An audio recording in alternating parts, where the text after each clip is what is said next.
Welcome everyone, welcome to the online platform of Abhinav academy. आणि आज आपण टॉपिक घेतलेला आहे करंट इलेक्ट्रिसिटी. चला तर मग स्टार्ट करूया. टॉपिकमधला सगळ्यात पहिला बीट आहे Kirchhoff's current law. Okay, so Kirchhoff's current law काय सांगतोय बघूयात आपण. किर्चॉफ्स करंट लॉ आपल्याला असं सांगतोय की the summation of electric current I at any junction is always zero. म्हणजे जंक्शनच्या अक्रॉस बाजूनं करंटची ॲडिशन झिरो असते. आता सगळ्यात पहिल्यांदा जंक्शन म्हणजे काय हे बघूयात. जंक्शन म्हणजे असा पॉईंट असतो की जिथं तीन किंवा तीनपेक्षा जास्तीचे कंडक्टर मीट झालेले असतात. जसं की ही एक वायर आहे, दॅट इज कंडक्टर 1, ही दुसरी वायर आहे कंडक्टर 2, आणि ही तिसरी वायर आहे कंडक्टर 3. सो 3 वायर ह्या पॉईंटला मीट झालेले आहेत. सो ह्या पॉईंटला मी बानो म्हणणार आहे जंक्शन. ओके, आणि लॉ काय सांगतोय, जंक्शनच्या अक्रॉस करंटची ॲडिशन कशी असते वानो, झिरो. जसं की बघूया, फॉर एक्झाम्पल सपोज मी एक केस घेतलेला आहे. याच्यामध्ये कंडक्टर 1, कंडक्टर 2, कंडक्टर 3, कंडक्टर 4 असे 4 कंडक्टर आहेत. कंडक्टर 1 मध्ये जो करंट आहे तो आहे I1, कंडक्टर 2 मध्ये जो करंट आहे तो आहे I2, कंडक्टर 3 मध्ये जो करंट आहे I3, आणि कंडक्टर 4 मध्ये जो करंट आहे तो आहे I4. ओके बानो, हे चारही कंडक्टर जे आहेत ना ते ह्या पॉइंटला मीट झालेत. सो ह्या पॉइंटला मी म्हणणार आहे जंक्शन. ह्या पॉइंटला मी म्हणणार आहे जंक्शन. तुम्ही बघायला लागला या ठिकाणी करंट I1 जंक्शन कडे येतोय, करंट I2 जंक्शन कडे येतोय, करंट I3 जंक्शन पासून बाहेर जातोय, करंट I4 जंक्शन पासून बाहेर जातोय. म्हणजे 2 इनकमिंग करंट आहेत आणि 2 आउटगोइंग करंट आहेत. तर ज्यावेळी मी हा लॉ अप्लाय करणार आहे, सो आपण ह्याच्यासाठी काहीतरी एक साइन कन्व्हेन्शन डिफाइन करूया पहिल्यांदा. सपोज असं आपण म्हणूया की इनकमिंग करंट जे जंक्शनकडे यायला लागलेत, इनकमिंग करंट कुठले आहेत, 2 करंट I1 I2, तर त्यांना आपण घेऊयात पॉझिटिव्ह. आणि जे जंक्शन पासून बाहेर जात आहेत I3 आणि I4 ज्याला आपण म्हणूया आउटगोइंग करंट, तर आउटगोइंग करंट बाजू घेऊया आपण negative. Incoming positive, outgoing negative. आता लॉ अप्लाय करूया. लॉ काय सांगतोय, the summation of I is equal to 0. So सगळ्या करंटची ॲडिशन करायची आहे, पण ॲडिशन करताना मात्र साइन डोक्यात ठेवा. So I1 is a plus I1, summation means plus. I2 is also incoming, so plus I2. पुन्हा समेशन म्हणजे प्लस. I3, आता I3 मात्र अवे आहे आणि अवेसाठी मायनस वापरणार, सो मी घेणार आहे मायनस I3. समेशन म्हणजे प्लस. I4 पण अवे आहे, सो मी घेणार आहे मायनस, इज इक्वल टू 0. म्हणजे वाहनो मला मिळालं I1 plus I2 minus I3 minus I4 equal to 0. म्हणजेच I1 plus I2 is equal to I3 plus I4. So बानो हे जरासं ऑब्झर्व करा. I1 आणि I2 हे इनकमिंग करंट आणि मध्ये प्लस आहे, म्हणजेच sum of incoming current. So sum of incoming current is equal to I3 I4 outgoing current आहेत आणि मध्ये प्लस आहे, म्हणजे त्यांची ॲडिशन. सो मला रिझल्ट मिळाला sum of incoming current is equal to sum of outgoing current. आणि हा बाळांनो रिझल्टच आपल्याला CETचे क्वेश्चन सोडवण्यासाठी मदत करणार आहे. सो किर्चॉफ्स करंट लॉ मध्ये हे डोक्यात ठेवा की sum of incoming current is equal to sum of outgoing current. Current म्हणजे असतं rate of flow of charge, म्हणजे काय, चार्ज अपॉन टाइम. मग सम ऑफ इनकमिंग करंटला मी असं म्हणू शकतो काय, sum of incoming charge per unit time, yes, is equal to sum of outgoing charge per unit time. Time दोन्ही साईडला कॅन्सल केलं तर मला मिळेल sum of incoming charge is equal to sum of outgoing charge. म्हणजे जेवढा charge आत आला तेवढा चार्ज बाहेर गेला, म्हणजेच टोटल चार्ज कन्झर्व राहिला. म्हणून किर्चॉफ्स करंट लॉला आपण बानो कन्झर्वेशन ऑफ चार्ज के असं सुद्धा कन्सिडर करतो. So this is also called as conservation of charge. So हा लॉ चार्ज कन्झर्वेशन वरती बेस्ड आहे. This law is based on charge conservation of charge. Now next is nodal analysis. आता असा कुठलाही पॉईंट बानो नोडल अनालिसिस सारखा point कुठलाही आपल्या बुकमध्ये नाही, पण आपल्याला CETचे क्वेश्चन सोडवण्यासाठी हे लागणार आहे. नोडल ॲनालिसिस म्हणजे काय जरा समजून घेऊया.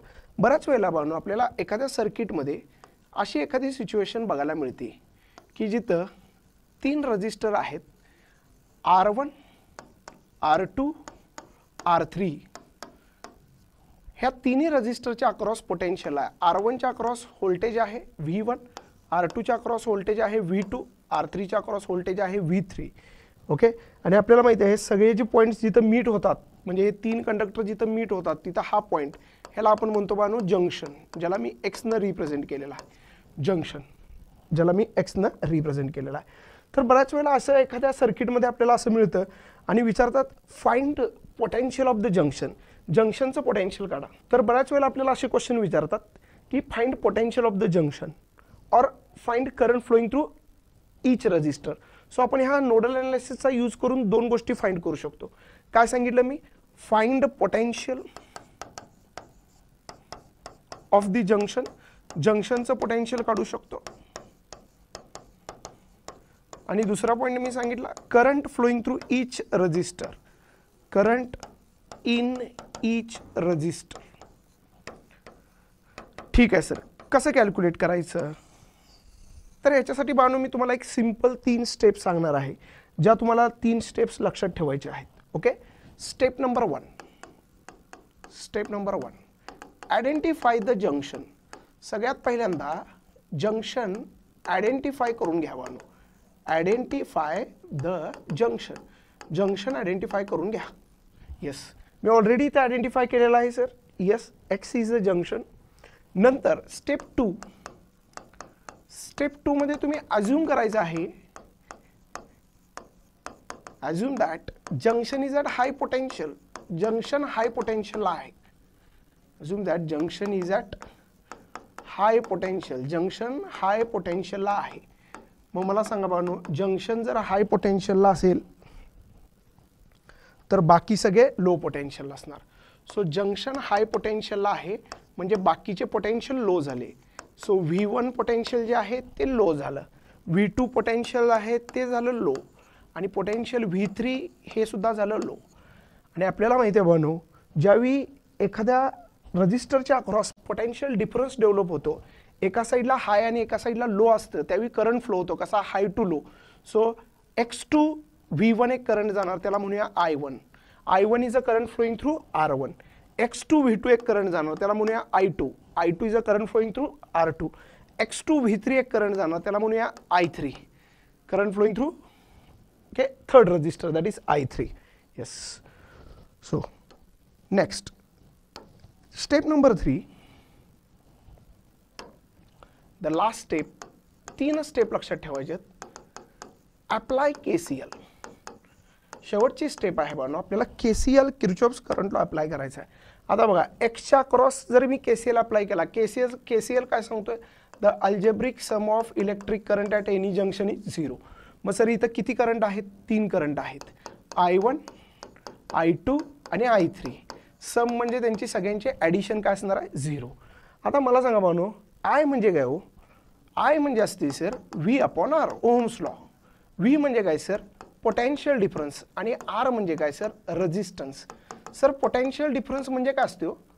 पोटेन्शियल डिफरन्स म्हणजे बानो high potential minus low potential, high potential minus low potential. Same technique इथं वापरा. I1 वरती फोकस करा. I1 वरती V किती आहे? हाय पोटेन्शियल किती आहे? X. लो पोटेन्शियल किती आहे? V1. So X minus V1 upon register कोणता आहे? R1 प्लस I2 वर फोकस करा. X minus V2 upon register कोणता आहे बानो?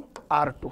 सिमिलरली इथं बघा, X minus V3 upon register कोणता आहे बानो? R3 is equal to 0. Generally एक्झाममध्ये आपल्याला तिन्ही रजिस्टर दिलेले असतात, R1, R2, R3 दिलेले असतात, आणि तिन्ही व्होल्टेज सुद्धा दिलेले असतात, V1, V2, V3 दिलेले असतात. सो तुम्ही याच्यावरून X कॅल्क्युलेट करू शकता बानो. एकच आणून राहिला X, जो तुम्हाला आता मिळणार आहे X. आणि X मिळाला तर कुठलाही करंट काढू शकता. X म्हणजे काय? पोटेन्शियल ऑफ द जंक्शन, जंक्शनचं पोटेन्शियल मिळालं. करंट सुद्धा काढू शकता. सपोज तुम्हाला I1 विचारले तर I1 काय Bano? X minus V1 bye R1 ना. मला ऑलरेडी या ठिकाणी V1 आणि R1 माहिती आहे. सो मिळालेला X मी इथं पुट केला तर मला काय मिळणार? I1. सो बाळांनो हे जे नोडल ॲनालिसिस टेक्निक आहे आपल्याला हे दोन गोष्टीचा आन्सर देतं. त्याच्यामध्ये पहिला आहे पोटेन्शियल ऑफ द जंक्शन, जंक्शनचं पोटेन्शियल काढू शकतो, आणि current in each resistor. Next आहे बाळांनो किर्चॉफ्स व्होल्टेज लॉ. सो तुम्हाला माहित असू दे किर्चॉफ्स फर्स्ट लॉला जसं आपण म्हणलं की this law is based on conservation of charge, तसं Kirchhoff's voltage law is based on conservation of energy. Okay, so तुम्हाला हे लक्षात ठेवायचं आहे. This law is based on conservation of energy. Conservation of energy. Okay, yes.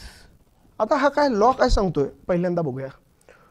Law असं सांगतोय, लॉचं statement असं आहे, in a close loop the algebraic sum of potential differences म्हणजे V plus the algebraic sum of EMF is always equal to 0. Sir potential difference म्हणजे काय हो? Potential difference म्हणजे IR. So मी याला असं लिहू शकतो का, summation IR. Yes, summation IR plus summation E equal to 0. So कुठल्याही एखाद्या क्लोज लूपमध्ये अल्जेब्रिक सम ऑफ IR आणि अल्जेब्रिक सम ऑफ EMF 0 असते. ठीक आहे, मी डायग्राम काढतो, एक्सप्लेनेशन दिल्यानंतर आणखी क्लिअर होईल, आता क्लिअर होणार नाही. सो एक डायग्राम घेऊया आपण, एक जनरल सर्किट घेऊया. मानू सपोज अशा पद्धतीने काहीतरी सर्किट आहे ज्याच्यामध्ये 5 रजिस्टर आहेत, R1, R2, R3, R4 आणि R5, आणि 2 बॅटरीज आहेत ज्यांचा EMF आहे E1, याचा EMF आहे E2. सो सगळ्यात पहिल्यांदा माणूस सर्किट कंप्लीट करून घेऊया. आता मला सांगा, बॅटरीज आहेत म्हणजे बॅटरीचा एक सिंपल फंड असते, करंट प्रोव्हाइड करणे. पॉझिटिव्ह टर्मिनलपासून जेवढा करंट ते प्रोव्हाइड करणार, निगेटिव्ह टर्मिनलला ते तेवढा करंट रिटर्न घेणार. सपोज त्यांनी I1 करंट प्रोव्हाइड केला, I1, तर निगेटिव्ह टर्मिनलला पण ते I1 करंट रिटर्न घेणार. सपोज या बॅटरीतून काहीतरी I2 करंट आला, I2, तर निगेटिव्ह टर्मिनलला पण ते I2 करंट रिटर्न घेणार. आता हा I1 आणि हा I2 इथं मिक्स झाला वानो, I1 प्लस I2, नवीन काहीतरी करंट मिळाला, त्याला म्हणूया I3. सो I3 म्हणजे काय आहे, I1 प्लस I2 आहे. इथं आल्यानंतर ना I1 लेफ्ट साईडला गेला, I2 राईट साईडला गेला. हे सर्किट कंप्लीट झालं. आता सर्किटमध्ये लॉ वापरायचा आहे, पण लॉ वापरण्याच्या आधी आपल्याला माणूस साइन कन्व्हेन्शन्स अगदी क्लिअर असणं गरजेचं आहे. जसं की आपण किर्चॉफ्स करंट लॉमध्ये साइन कन्व्हेन्शन बघितले की आत येणारे करंट ज्याला आपण इनकमिंग करंट म्हणत होतो त्याला घेतलं होतं आपण प्लस, आणि बाहेर जाणारे करंट जे आउटगोईंग करंट होते त्याला आपण घेतलं होतं मायनस. सेम त्या पद्धतीनं आता इथं IR साठीचे साइन कन्व्हेन्शन आणि E साठीचे साइन कन्व्हेन्शन बघायचे आहेत. IR साठीचे साइन कन्व्हेन्शन म्हणजे काय, पहिल्यांदा एक रजिस्टर काढा R, त्याच्यातून एक करंट पास करा I. हा पॉइंट A आहे, हा पॉइंट B आहे. Okay, so point A B म्हणजे काय की सर्किटमध्ये आपण कसं जाणार आहे, सर्किटमध्ये ट्रॅव्हल करत असताना आपण कसं जाणार आहे, तर आपण A पासून B पर्यंत जाणार आहे. तर बाळांनो लक्षात ठेवा, जर आपण A पासून B पर्यंत जात असेल आणि करंट सुद्धा A पासून B पर्यंत जात असेल, जसं की इथं दिसतंय A to B, आपली डायरेक्शन A to B, करंटची डायरेक्शन पण A to B, तर त्या ठिकाणी पोटेन्शियल डिफरन्स IR घ्यायचा मायनस. सो या ठिकाणी IR असणार आहे निगेटिव्ह. सो या ठिकाणी मी IR ला लिहिणार आहे मायनस. का सर, आपली डायरेक्शन, करंटची डायरेक्शन कशी आहे, सेम डायरेक्शन असेल तर घ्यायचा मायनस. बरं, आणि सर अपोजिट असेल तर, जसं की ही वाली केस, इथं पॉइंट A आहे, इथं पॉइंट B आहे, हा रेजिस्टन्स आहे. ओके, आपण निघालोय A to B, पण करंट याला B to A, अपोजिट जर डायरेक्शन असेल तर IR घ्यायचा बानो प्लस, अपोजिटसाठी घ्यायचा IR plus. Okay sir, clear.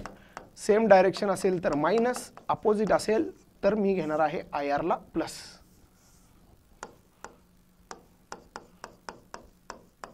Opposite direction consider plus.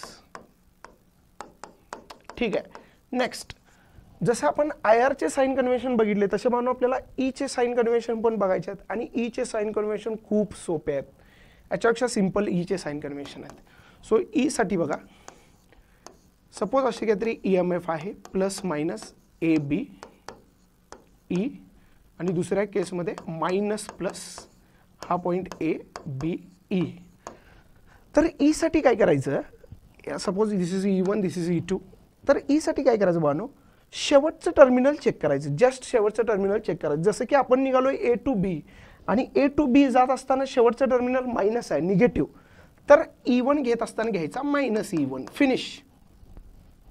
इथं बघा ए टू बी आपण निघालोय, शेवटचं टर्मिनल प्लस, त्यामुळे E2 घेत असताना घ्यायचं बानो प्लस. सो ओके, EMFच्या केसमध्ये बानो आपल्याला लास्टचं टर्मिनल बघायचं असतं. आता हा लॉ इथं अप्लाय करूया. आता याच्यामध्ये सर्किटला काहीतरी नाव देऊयात आपण, suppose A B C D F G. मी मुद्दाम ई घेतलेलं नाही कारण E1 आणि E2 ऑलरेडी आहेत. सो आपण यातला कुठलाही एक लूप घेऊया आणि जिथं KVL वापरूया. सपोज मी हा लूप घेतला, हा लूप नंबर 1. म्हणजेच मी कसं जाणार आहे बघा, लूप 1 मी जाणार आहे A to B, B to F, F to G, G to A. Okay, so आपण या ठिकाणी ट्रॅव्हल करणार आहे ए पासून B, B to F, F to G, G to A. So हा जर्नी आहे. इथे अप्लाय करूयात आपण. ए टू बी आपली डायरेक्शन ए टू बी, करंटची पण डायरेक्शन ए टू बी, आणि सेम डायरेक्शन असेल तर बानो काय घ्यायचं आहे, मायनस. सो इथं मी लिहिणार minus I1 R1. Current I1 आहे, resistance R1. A to B झालं. नंतर जावा B to F. B to F आपण निघालोय बी टू एफ, करंट सुद्धा B to F, same direction minus. So या ठिकाणी येणार आहे Bano minus I3 R5.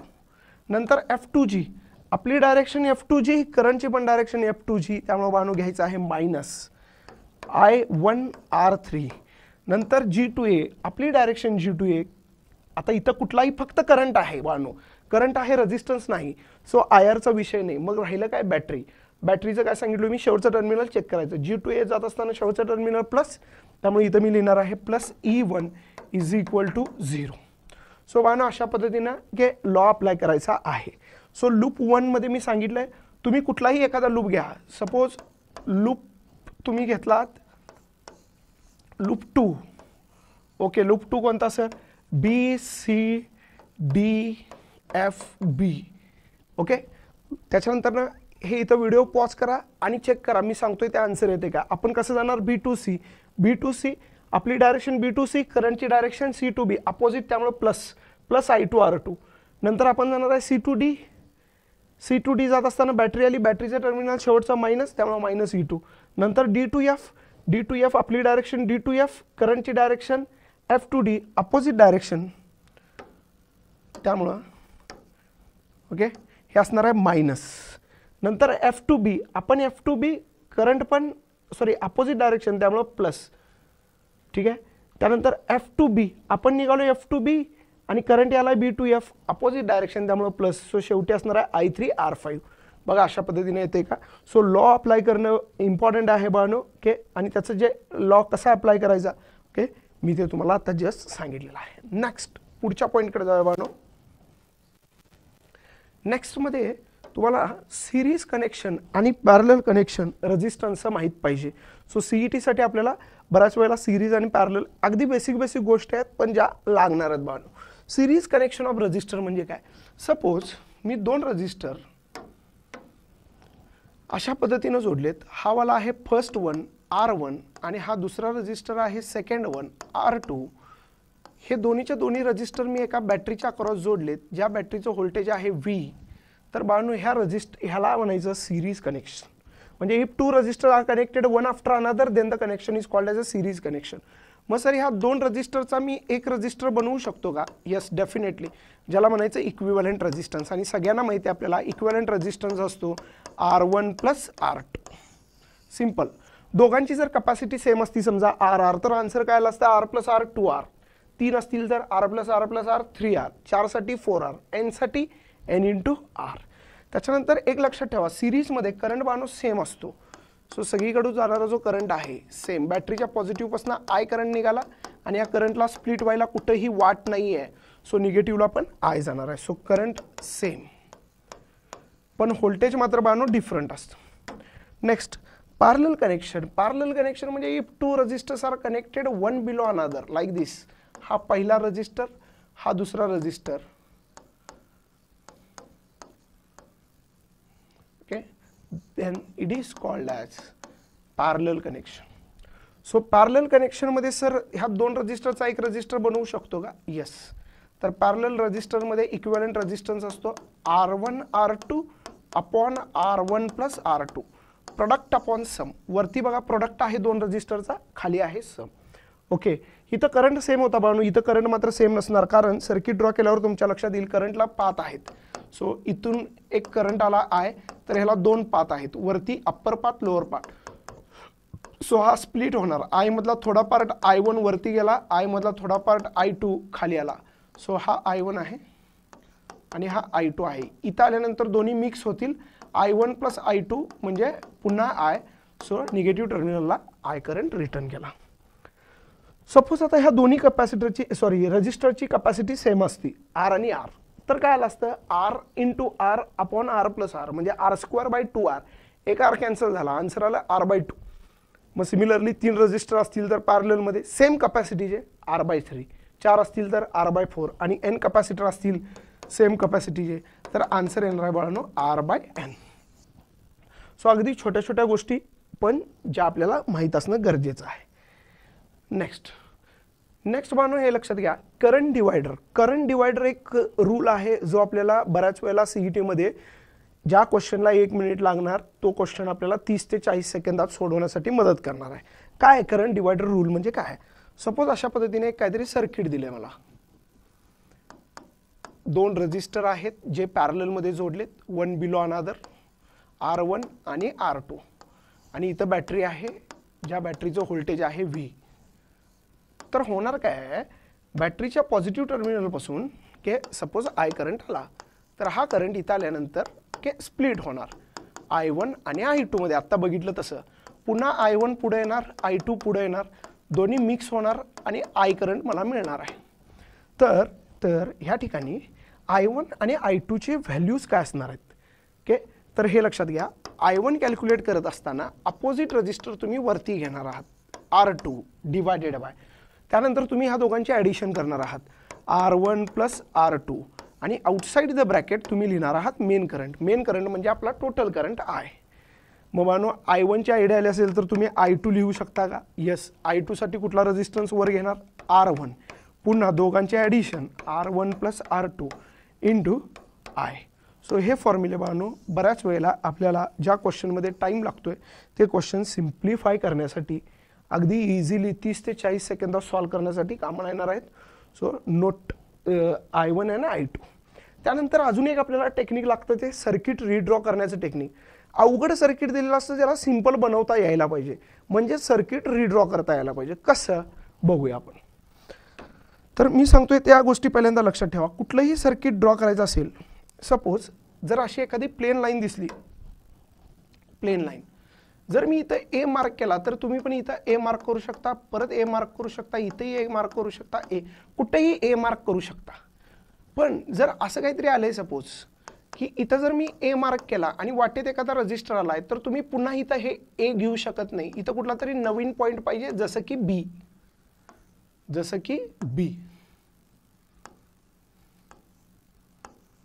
Okay, so ह्या गोष्टी फक्त डोक्यात ठेवा आणि ह्या क्वेश्चनकडे या. आता या क्वेश्चनमध्ये 2 पॉईंट दिसले ए आणि बी.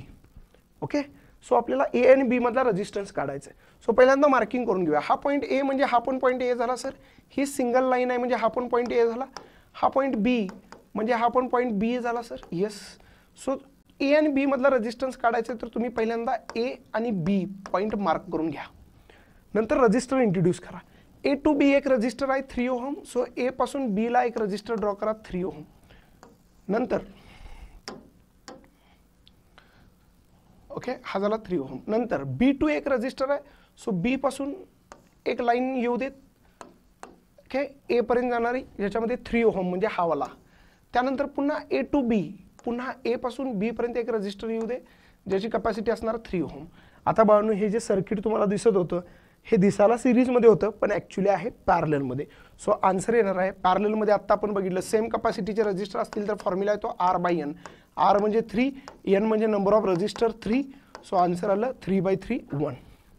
त्यानंतर ना ह्या सर्किटकडे या. हा पॉईंट ए आहे बाळांनो, तर हा पण पॉईंट ए. आता इथं मला पुढे ए म्हणता येत नाही का, वाटेत कंपोनंट आला. हा पॉईंट बी आहे तर इथं मला बी नाही म्हणता येत, वाटेत पुन्हा कंपोनंट आला, रजिस्टर आला. सो ह्या 2 पॉईंटला काहीतरी नाव देऊया. समजा मी ह्याला म्हटलं एक्स, ह्याला म्हटलं वाय. आता सर्किट सिम्प्लिफाय करूया. बघा, सगळ्यात पहिल्यांदा मार्क करा पॉईंट ए, त्यानंतर बी ज्याच्यामधला रेजिस्टन्स काढायचा. नंतर आणखी 2 पॉईंट आहेत, त्याच्यामध्ये एक आहे एक्स आणि एक आहे वाय. आता बघा तुमचं काम झालेलं आहे, फक्त याच्यामध्ये रेजिस्टन्स इंट्रोड्यूस करत जावा. आता बघा ए टू, इथं बघा ए टू एक्स एक रजिस्टर आहे 40. सो ए पासून एक्स पर्यंत एक रजिस्टर घ्या 40.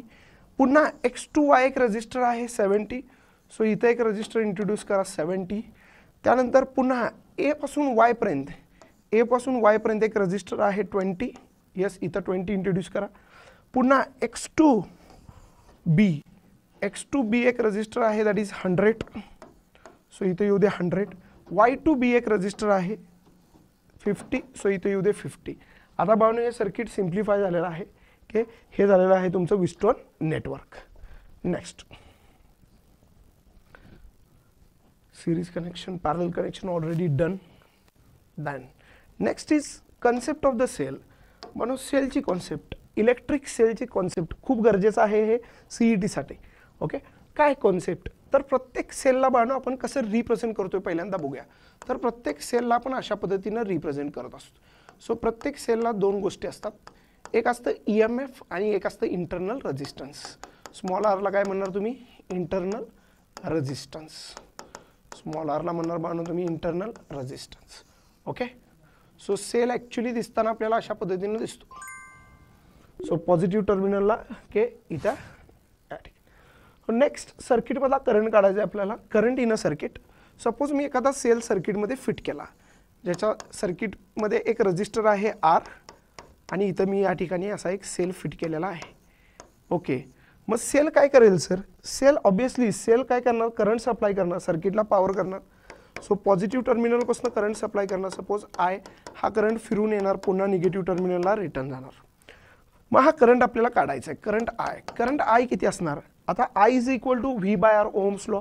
व्ही म्हणजे काय आहे इथे? ई, आणि आर म्हणजे net resistance, small R plus capital R, small R plus capital R, like this. त्यानंतर माणूस सगळ्यात इम्पॉर्टंट सेल्स इन सिरीज.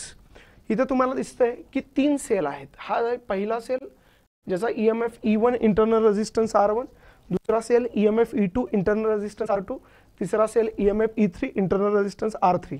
तिन्ही सेल सिरीजमध्ये जोडलेले आहेत. सो ह्या 3 सेलचा मी एक सेल बनवू शकतो का? Yes, definitely. त्या सेलचा EMF असणार आहे E इक्वलेंट आणि इंटरनल रेजिस्टन्स असणार आहे R इक्वलेंट. मग सर E इक्वलेंट काय असणार? E इक्वलेंट असणार आहे बानो E1 plus E2 plus E3. म्हणजे सोपा आहे सर, सगळ्याची ॲडिशन करायची. येस. आणि R इक्वलेंट असणार आहे R1 plus R2 plus R3. ह्या ठिकाणी आपण 3 सेलचा एक सेल बनवला. नेक्स्ट, सपोज जर असं दिलं एक्झाममध्ये की असे एखादं पिक्चर, इथं पोलॅरिटी बघा plus minus plus minus plus minus, पण एखाद्या कुठल्याही सेलची पोलॅरिटी बदलली, जसं की सेकंड सेल प्लस मायनसच्या ऐवजी मायनस प्लस आहे, तर म्हणजे समजा अशी सिच्युएशन आहे, हा पहिला सेल E1 R1, हा दुसरा सेल E2 R2 आणि हा तिसरा सेल E3 R3. म्हणजे इथं तुम्हाला दिसतंय क्लिअर कट की हे प्लस मायनस मायनस प्लस पुन्हा प्लस मायनस प्लस मायनस.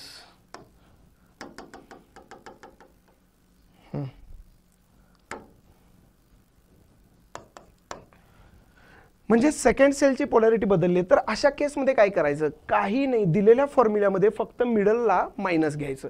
म्हणजे सर इथं तुम्हाला म्हणायचं आहे की E इक्वलेंट येणार E1 minus E2. Yes, E1 minus E2 plus E3. बरं, हे झालं सगळं E इक्वलेंटचं. What about R equivalent? R इक्वलेंटमध्ये बानो काहीही चेंज नाही. R equivalent same, R1 plus R2 plus R3. R equivalent remains same.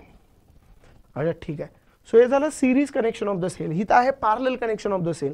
एक सेलच्या खाली दुसरा cell, one cell below another fit केलेला आहे, याला म्हणायचं पॅरलल सेल. मग ह्या सेलचा पण मी पुन्हा एकच सेल बनवू शकतो का? येस, 2 सेलच्या ऐवजी मी एक सेल बनवू शकतो. मग त्याचा EMF काय असणार सर? E इक्वलेंट असणार आहे, फॉर्म्युला थोडासा मोठा आहे बानो, E1 by R1 plus E2 by R2 divided by 1 by R1 plus 1 by R2. So थोडासा फॉर्म्युला जो आहे तो मोठा आहे, ठीक आहे. E1/R1 plus E2/R2 divided by 1/R1 plus 1/R2. Sir what about R equivalent? R equivalent काढायचं आहे. 1/R equivalent is 1/R1 plus 1/R2. भावनो अलीकडे सीईटीची लेवल वाढलेली आहे, सो सगळ्या एरियाजवरती क्वेश्चन आहेत. सो हा सेल बीट पण क्लिअर असणं गरजेचं आहे. याच्यावरती 2024ला एक क्वेश्चन आहे रिसेंट. नेक्स्ट भावनो सेलच्या बाबतीत अनेक टर्म माहीत पाहिजे, म्हणजे concept of terminal voltage. Terminal voltage म्हणजे काय तर बघूया. Potential difference across the terminals of the cell when current is drawn from the cell. म्हणजेच काय, हा जो सेल आहे ह्या सेलच्या अक्रॉस किती व्होल्टेज आहे, ते व्होल्टेज त्याच्या टर्मिनलच्या अक्रॉस किती व्होल्टेज आहे, तर ते व्होल्टेज म्हणजेच त्याला म्हणायचं टर्मिनल व्होल्टेज. आता काय होते भानू, ज्यावेळी आपण एखाद्या बाजारातून सेल आणतोय त्यावेळी तो जेवढी कपॅसिटी सांगत असतोय आपल्याला की तेवढी कपॅसिटी ॲक्च्युली देत नाही. यूज केल्यानंतर त्याच्या इंटरनल रेझिस्टन्समध्ये थोडं व्होल्टेज ड्रॉप होतं आहे, त्यामुळे त्याची जी कपॅसिटी असते ती डिक्रीज होते. ओके, एक एक्झाम्पलच्या मदतीनं समजून घेऊया. जसं की हे एक्झाम्पल, याच्यामध्ये एक सेल आहे 9 व्होल्टचा, ज्याचा EMF किती आहे 9 व्होल्ट आणि इंटरनल रेझिस्टन्स आहे किती 1 ओहम. ओके, हा मी सर्किटमध्ये फिट केलेला आहे. आता सर्किटमध्ये फिट केल्यानंतर हा करंट देणार, किती करंट देणार 9 divided by okay capital R that is external resistance 2 and internal resistance is 1. So 9 divided by 3 that is 3 ampere. हा ज्यावेळी करंट देणार आहे तो करंट किती देणार 3 एम्पियर. पण इथं रेझिस्टन्स सुद्धा अवेलेबल आहे, तो करंट मिळणार आहे म्हणून 3 एम्पियर. ठीक आहे. सो ज्यावेळी हा रेझिस्टन्स आहे 1 ओहम त्याचा इंटरनल रेझिस्टन्स, तर त्या 1 ओहममधून पण हा करंट जाणार, कारण ऑब्विसली सेल जो आहे ओके तो पॉझिटिव्ह टर्मिनलपासून 3 एम्पियर सप्लाय करणार आहे आणि पूर्ण करंट सर्किटमध्ये करंट असणार आहे 3 एम्पियर. सो इथं जर तुम्ही व्होल्टेज बघितला ह्या इंटरनल रेझिस्टन्समध्ये 3 × 1 म्हणजे 3 volt, V equal to IR ना, I किती 3 आणि R किती 1, म्हणजे इंटरनल रेझिस्टन्समध्ये थोडं व्होल्टेज ड्रॉप झालं. सो सेल 9 व्होल्ट क्लेम करत होता, पण after use some potential is drop in internal resistance, किती 3 व्होल्ट गेलं. मग इंटरनल रेझिस्टन्सने किती व्होल्टेज खाल्लं 3 व्होल्ट, म्हणजे सेल किती व्होल्टेज देणार 6 व्होल्ट. आधी सांगत होता 9 व्होल्ट, पण 3 व्होल्ट इंटरनल रेझिस्टन्समध्ये गेलं, पण देणार किती 6 व्होल्ट. ह्याला म्हणायचं टर्मिनल व्होल्टेज. सांगितलं होता 9 व्होल्ट, पण दिलं किती 6 व्होल्ट. ओके, सो 3 व्होल्ट गायब झालं. मग दरवेळेस ही काय प्रोसेस करायची गरज नाही, तुम्ही एवढंच लक्षात ठेवा की सेल किती व्होल्टेज देत असतो E मायनस IR, ह्यालाच म्हणत असतो आपण terminal potential difference. Okay, E म्हणजे EMF of the cell 9, I is 3 and R is 1. So 9 minus 3 that is 6 volt. So आपल्याला किती मिळणार आहे म्हणून 6 व्होल्ट व्होल्टेज मिळणार आहे. Next metre bridge. तुमच्या पुस्तकातला मीटर ब्रिज एक्सपेरिमेंट बघायचा आपल्याला. ठीक आहे. सो काय एक्सपेरिमेंट कशासाठी केला होतो, metre bridge experiment is use to find the value of unknown resistance. Unknown resistance काढण्यासाठी एक्सपेरिमेंट करतात. कसा कॅल्क्युलेट केला तो बघूया. विस्टोन्स ब्रिजवरती ॲक्च्युली मीटर ब्रिज डिपेंड आहे. येस, तुम्ही विस्टोन ब्रिजची तुम्हाला आयडिया असेलच की विस्टोन ब्रिज म्हणजे अशा पद्धतीने असतं setup. He Wheatstone bridge consist of 4 resistors R1, R2, R3, R4 connected in a such a way that quadrilateral ABCD is formed. A galvanometer G is connected in between points B and D. तर त्याच्यामध्ये विस्टोनमध्ये लक्षात ठेवा एक balancing condition मध्ये म्हणून आहे जे आपल्याला माहित पाहिजे. बॅलेन्सिंग कंडिशन, ब्रिज कधी बॅलेन्स आहे ओके हे ओळखायचं. ब्रिज कधी बॅलेन्स असतं तर ज्यावेळी इथलं व्होल्टेज पॉईंट बी चं व्होल्टेज VB आणि पॉईंट डी चं व्होल्टेज VD हे ज्यावेळी इक्वल असतात. मग जर सांगा हे व्होल्टेज पण आणि हे व्होल्टेज पण सेम आहे, सपोज हे 5 व्होल्ट आहे तर हे पण 5 व्होल्ट आहे, तर गॅल्व्हॅनोमीटरमधून करंट कुठला जाणार नाही. म्हणजे करंट फ्लोईंग थ्रू गॅल्व्हॅनोमीटर IG कसा असणार आहे 0. ज्यावेळी गॅल्व्हॅनोमीटरमधून कुठलाही करंट जात नाही त्यावेळी म्हणायचं ब्रिज बॅलेन्स. आणि ज्यावेळी ब्रिज बॅलेन्स असतं बाळांनो त्यावेळी आपण लिहू शकतो R1 upon R2 equal to R3 upon R4. R1 by R2 equal to R3 by R4 किंवा R1 by R3 is equal to R2 by R4. R2 by R4 दोघांचा अर्थ एकच. या 3 ला शिफ्ट केलं खाली, 2 ला वरती घेऊन गेलो आपण. ठीक आहे. सो ह्या मीटर विस्टोन ब्रिजवरती बेस्ट मीटर ब्रिज आहे. ओके, सो मीटर ब्रिज एक्सपेरिमेंटमध्ये काय आहे नेमकं बघूया. तर experimental setup of meter bridge consist of two L-shaped copper plates C1 and C2. The third copper plate C3 is placed in between these two copper plates such that two gaps are formed, left gap and right gap. In the left gap, unknown resistance X is connected, ज्याचा resistance find करायचा आहे, and in the right gap, known resistance R is connected. Yes, a thin long wire of uniform cross section or wire having length 100 centimeter, that is wire AB, is connected to copper plate C1 and C2 as shown in figure.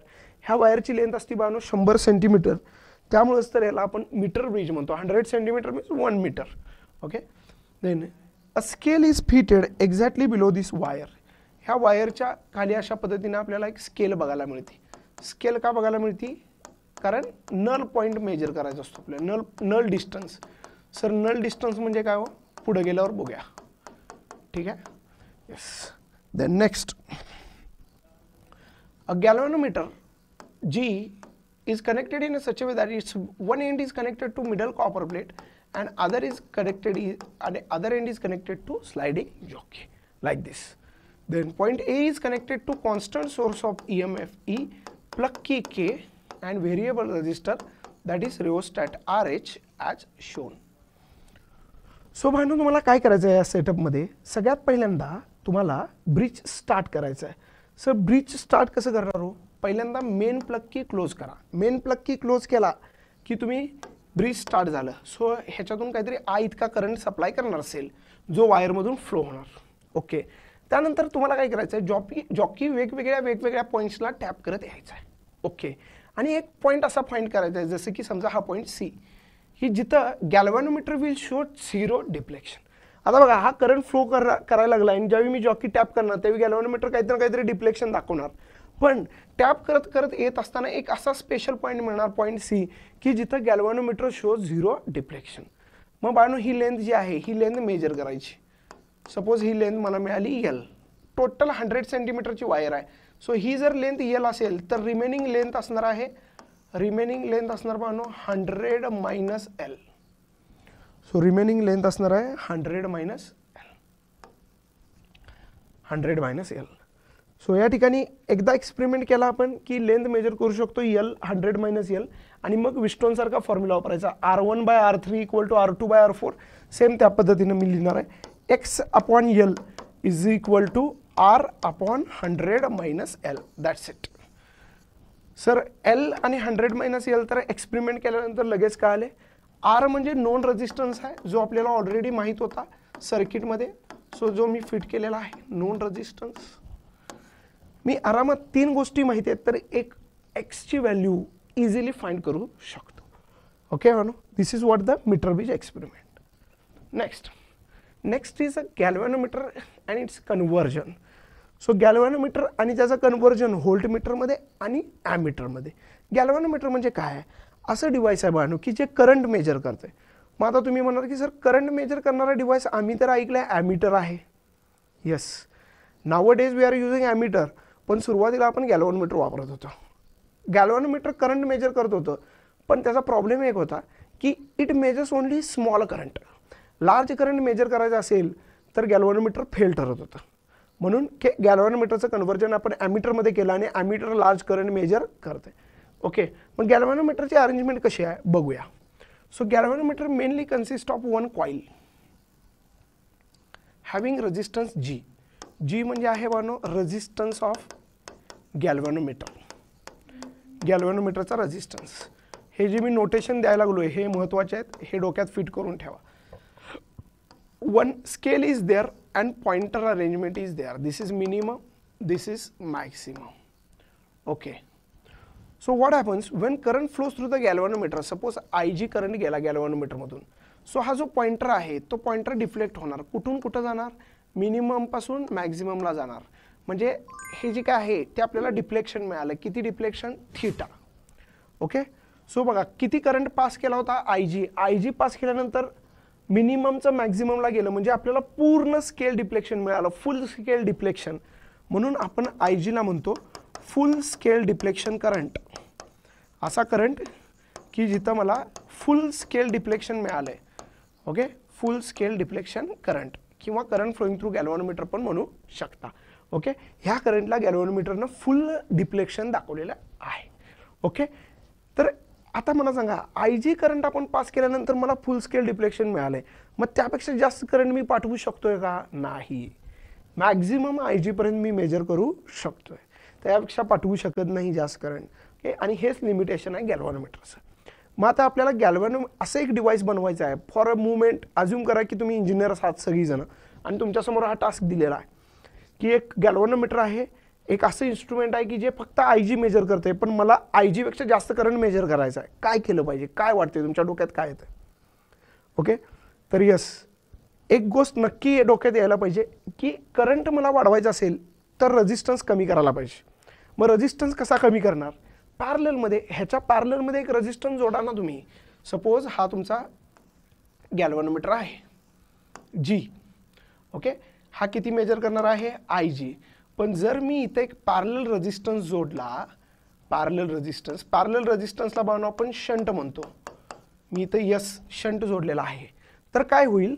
हे जे instrument असणार आहे ह्याचा net resistance कमी होईल. Yes, पॅरललमध्ये resistance कमी होतो, सिरीजमध्ये वाढतो. मग रेजिस्टन्स कमी झाला म्हणजे करंट वाढला, म्हणजे ह्या इन्स्ट्रुमेंटची कपॅसिटी, करंट कॅरिंग कपॅसिटी वाढली, म्हणजेच जे नवीन डिव्हाइस बनलं याला म्हणतो आपण ॲमीटर. सो आता इथं काय होणार आहे? आता आय करंट सपोज हे डिव्हाइस मेजर करणार आहे, तर आय मधला आय जी इकडे गेला, remaining current I minus I G कुठून जाणार? शंटमधून जाणार. सो हे जे डिव्हाइस बनलं याला म्हणायचं ॲमीटर. ओके, ॲमीटर कसं बनलं पाहणं की गॅल्व्हॅनोमीटरला फक्त मी काय केलेलं आहे? पॅरललमध्ये रेजिस्टन्स जोडलेला आहे. बरं ठीक आहे सर, तुम्ही जोडला तर रेजिस्टन्स पॅरलल ठीक आहे, पण त्याची व्हॅल्यू किती पाहिजे? व्हॅल्यू कॅल्क्युलेट करूया. बघा, मला सांगा हे आणि हे पॅरलल आहे आणि पॅरललमध्ये करंट वेगवेगळा असतोय. येस, पण करंट वेगळा असला तरी एक गोष्ट सेम असते. कोणती? व्होल्टेज. म्हणजे ह्याच्या अक्रॉसचं व्होल्टेज आणि ह्याच्या अक्रॉसचं व्होल्टेज सेम पाहिजे सर. येस, मग ह्याच्या अक्रॉस व्होल्टेज किती असतं? व्होल्टेज म्हणजे I R, I G into G. Okay, I G into G. आणि ह्याच्या अक्रॉस व्होल्टेज किती sir? I minus I G into S. मग सर यस किती मिळाला? I G into G upon I minus I G. Yes, so G म्हणजे गॅल्व्हॅनोमीटरचा रेजिस्टन्स, I G म्हणजे फुल स्केल डिफ्लेक्शन करंट किंवा current flowing through galvanometer. Suppose मला ह्या इन्स्ट्रुमेंटची कपॅसिटी वाढवायची आहे. ओके, कपॅसिटी म्हणजे हा जो करंट आय मेजर करायला की नाही, आता हा आय जास्त मेजर केला म्हणजे आयची व्हॅल्यू जास्त पाहिजे. बरं, तर काय करायला पाहिजे? सपोज मी असं अज्युम करतो की आयची व्हॅल्यू आता वाढलेली आहे. किती झालेलं आहे? एन टाइम्स आय जी झालेला आहे. तर काय होईल? आयच्या ठिकाणी बनवून एन आय जी पुट करा. S is equal to I G into G N I G minus I G. मी आय जी कॉमन काढून जर कॅन्सल केलं तर मला मिळेल G upon N minus one.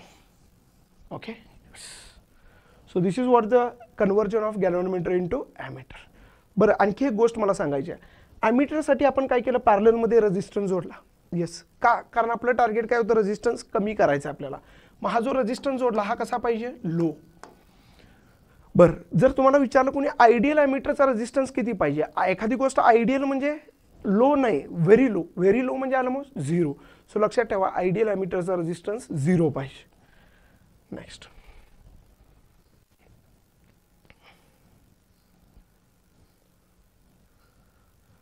जसं आपण गॅल्व्हॅनोमीटरला ॲमीटरमध्ये कन्वर्ट केले तसंच आपल्याला गॅल्व्हॅनोमीटरला व्होल्टमीटरमध्ये पण कन्वर्ट करता येतं.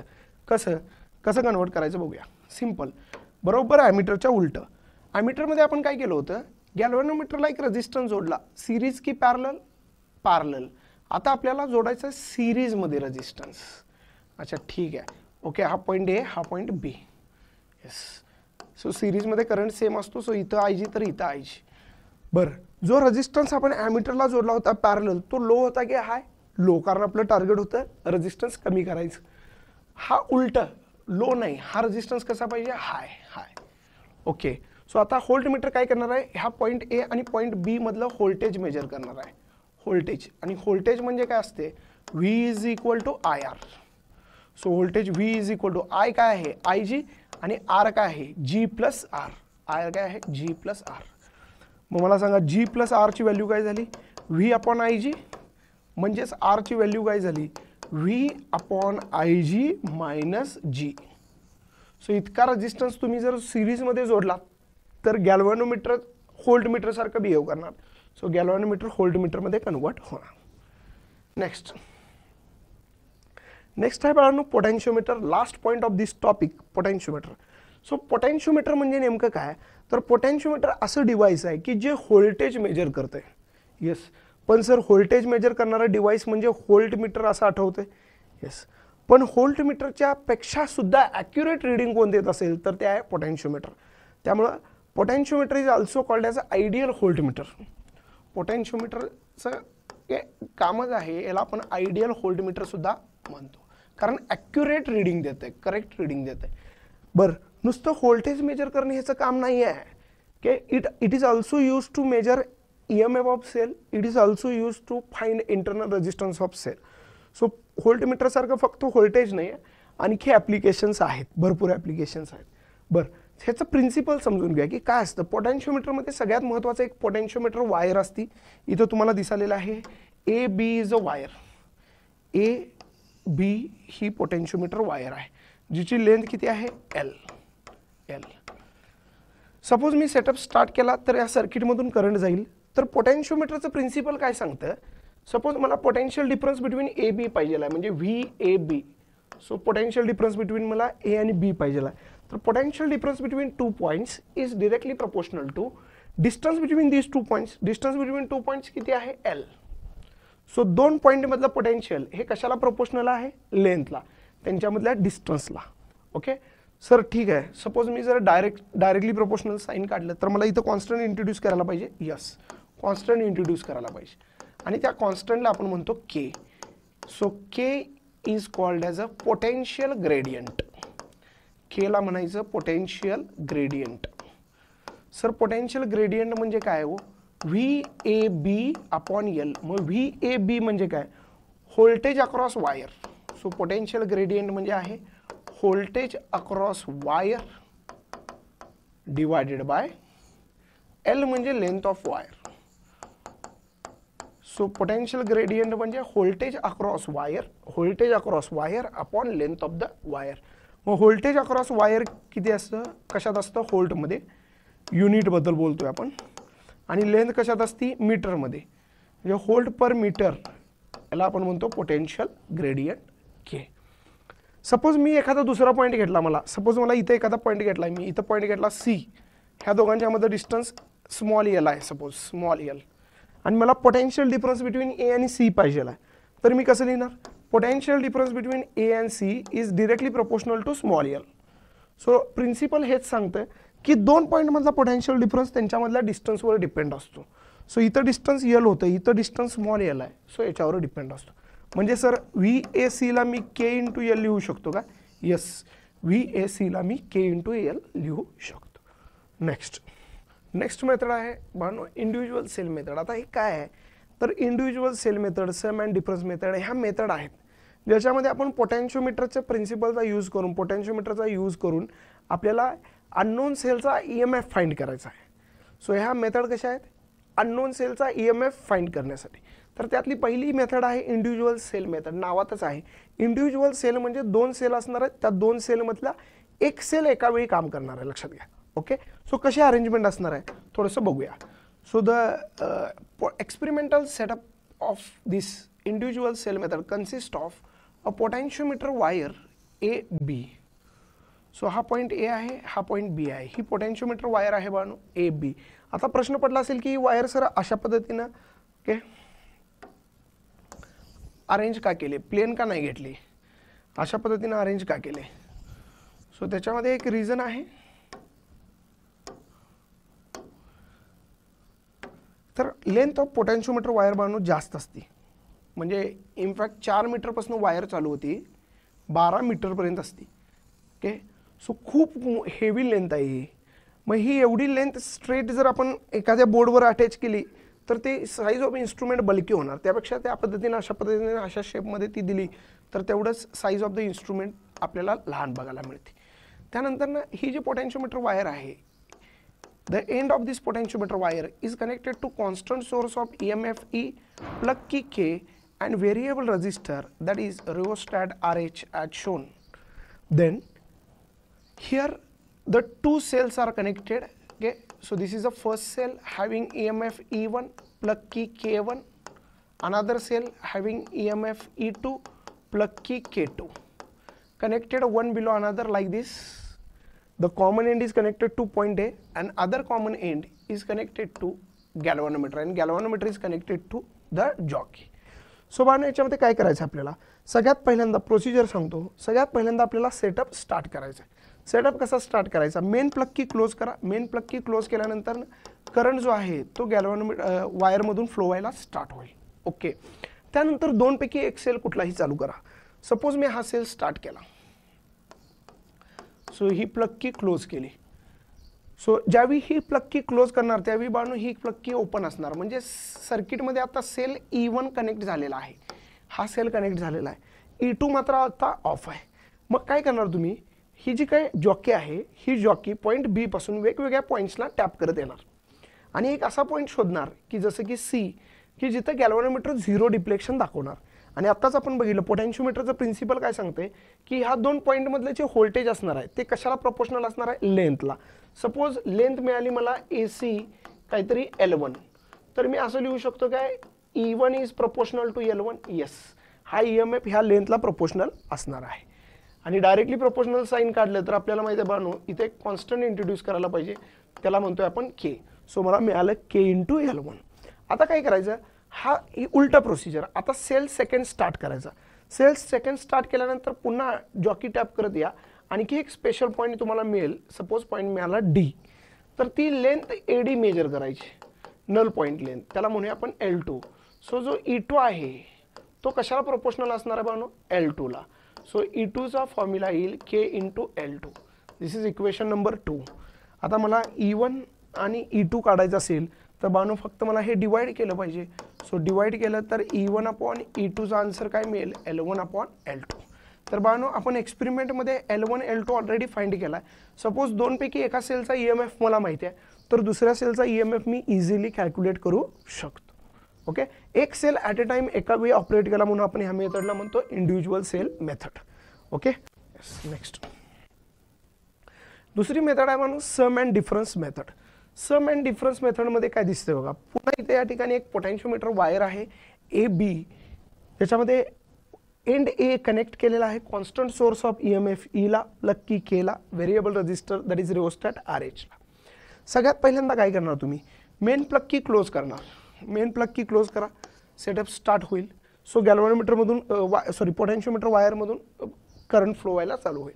आता इथे तुम्हाला दोन सेल दिसतात E1 आणि E2, आणि इथे ह्या ठिकाणी 4 वे की दिलेले आहे बघा, 4 वे की ABCD. तर त्याच्यामध्ये 4 स्विचेस आहेत ABCD, याच्यामध्ये 2 ॲट अ टाइम चालू करू शकतो.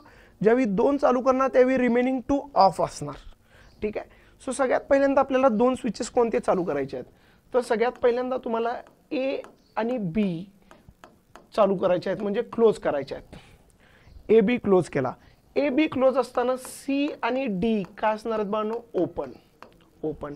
मग जरा असं थोडंसं डायग्राम ऑब्झर्व करा. A आणि B ज्यावेळी मी क्लोज करणार आहे बघा, मी डार्क करतोय हा A आणि B. A आणि B ज्यावेळी मी A आणि B ज्यावेळी मी क्लोज करणार आहे तर बाळांनो हे कनेक्शन असं झालं काय, पहिल्या सेलचा निगेटिव्ह कनेक्ट झाला दुसऱ्या सेलच्या पॉझिटिव्हला. येस, म्हणजे ही अरेंजमेंट कुठेतरी अशी झाली नाही का बघा, ही अरेंजमेंट अशा पद्धतीने होणार. सर पहिल्या सेलचा निगेटिव्ह E1 चा निगेटिव्ह कनेक्ट झाला सर दुसऱ्या सेलच्या पॉझिटिव्हला. येस, E2 च्या पॉझिटिव्हला. येस, पहिल्याचा निगेटिव्ह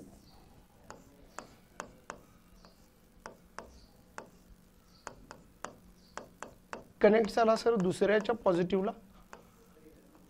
येस, सो आता ह्या ठिकाणी हे जे काय सेटअप बनलाय ह्याला म्हणायचं सम मोड. सम मोड म्हणजे इथं जर कुणी विचारलं की व्होल्टेज काय आहे किंवा नेट EMF काय आहे तर तुम्ही सांगणार E1 + E2. Sum mode, plus minus plus minus. मग काय करायचं, पुन्हा जॉकी टॅप करता यायचं, एक पॉईंट फाइंड करायचा, पॉईंट सी, लेंथ मेजर करायची, okay, length A C, suppose length A C मला मिळाली L1, तर मी लिहिणार आहे E1 plus E2 is equal to KL1. Yes, it is proportional to L1 KL1.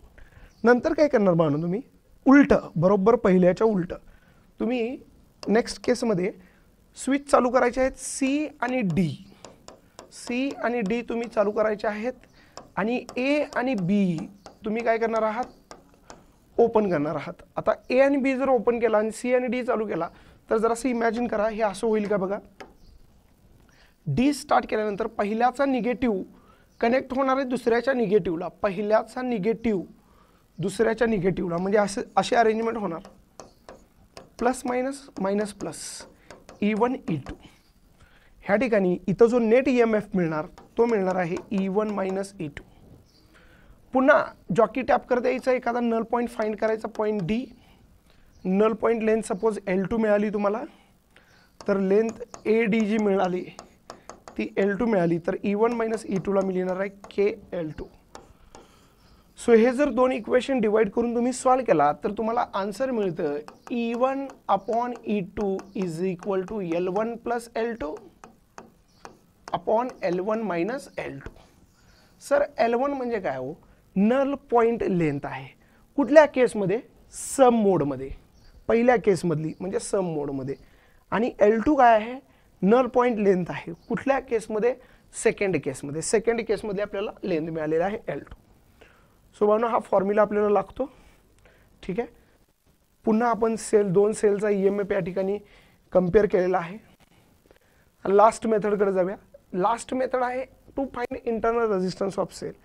एखाद्या सेलचा इंटरनल रेजिस्टन्स पण आपण फाइंड करू शकतो युजिंग पोटेन्शियोमीटर. त्याचा सेटअप इथं दिलेला आहे की हा सेल आहे ज्याचा EMF E आहे आणि R इंटरनल रेजिस्टन्स आहे, ज्याचा आपल्याला स्मॉल r फाइंड करायचा आहे इंटरनल रेजिस्टन्स. पुन्हा इथे तुम्हाला दिसतं की एक पोटेन्शियोमीटर वायर आहे ज्याचा एक एंड EMF ला दिलेला आहे, प्लग कीला आणि व्हेरिएबल रजिस्टरला दिलेला आहे. अप्पर पार्टमध्ये हा एक सेल आहे जो सेल फिट केलेला आहे एक्सटर्नल रेजिस्टन्स सोबत, कॅपिटल R एक्सटर्नल रेजिस्टन्स आहे.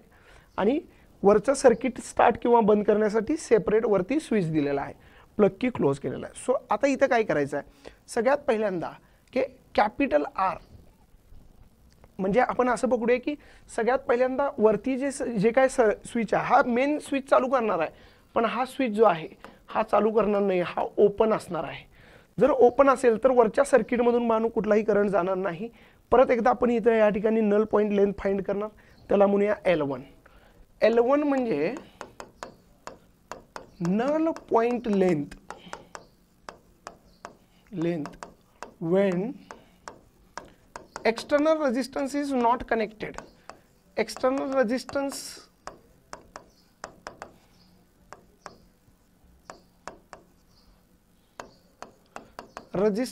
आपण कुठलाही कनेक्ट केलेला नाही. कसं काय सर? यस, वरचं सर्किट ओपन आहे ना, ओपन आहे म्हणजे हा रेजिस्टन्स त्याच्यामध्ये नाही आहे, तर हा रेजिस्टन्स नसताना आपण नल पॉइंट लेंथ घेतली त्याला म्हणणार L1. मग नंतर काय करायचं सर, पुन्हा काय करायचं, हा स्विच क्लोज करायचा आणि नल पॉइंट लेंथ घ्यायची, ती मिळेल तुम्हाला L2. L2 म्हणजे null point length when external resistance is connected. So L1 आणि L2 चा यूज करून बानो स्मॉल r कॅल्क्युलेट करू शकता आणि स्मॉल r मिळतो L1 minus L2 upon L2 into capital R. L1 म्हणजे एक्सटर्नल रेजिस्टन्स कनेक्ट केला नसताना वरच्या सर्किटचा विचार न करतानाची फाइंड केलेली लेंथ. दुसरा, ज्यावेळी वरच्या सर्किटमधून पण करंट जाणार त्यावेळी फाइंड केलेली लेंथ L2. म्हणून ह्याच्यासोबत एक NCERT मधला हा पण फॉर्म्युला माहीत असू दे, कामाला येऊ शकतो. इंटरनल रेजिस्टन्सला असं पण लिहितो आपण E upon V minus 1 into R. Capital R म्हणजे काय, हा वाला रेजिस्टन्स एक्सटर्नल रेजिस्टन्स. E म्हणजे काय, सेलचा EMF. आणि V म्हणजे काय, सेलच्या अक्रॉसचा टर्मिनल व्होल्टेज. सो बानो अगदी कमी कालावधीमध्ये यावेळी टॉपिकमधले जेवढे सगळे पॉईंट्स होते एंटायर टॉपिक आपण अशा छान पद्धतीनं रिवाइज केला. नेक्स्ट लेक्चरला आपण याचे न्यूमेरिकल्स बघू. पहिला न्यूमेरिकल आहे हा 2023चा न्यूमेरिकल आहे. या ठिकाणी काय म्हटलंय बघा, होल्ड मीटरशी रिलेटेड न्यूमेरिकल आहे. A voltmeter of resistance 150 ohm. होल्ड मीटरचा रेजिस्टन्स दिलेला आहे 150 ohm, connected across a cell of EMF 3 volt. Okay, reads 2.5 volt. सेलची कपॅसिटी आहे 3 व्होल्ट, पण त्याचं टर्मिनल व्होल्टेज दिलं आहे 2.5 व्होल्ट.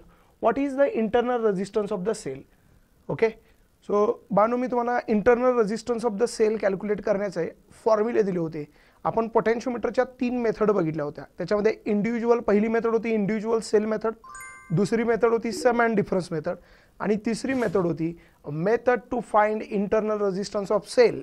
आणि method to find internal resistance of the cell याच्यामध्ये मी तुम्हाला डायरेक्ट फॉर्म्युला दिला होता. ओके, तो फॉर्म्युला असा होता बघा, small R is equal to E divided by capital V minus 1 outside the bracket R. So याच्यामध्ये ई म्हणजे ईएमएफ ऑफ द सेल. सेलचा ईएमएफ आहे 150. V is a terminal voltage. Terminal voltage दिलेला आहे 2.5. सॉरी, सेलचा ईएमएफ 3 व्होल्ट आहे. Okay, so सेलचा जो ईएमएफ आहे तो 3 व्होल्ट आहे.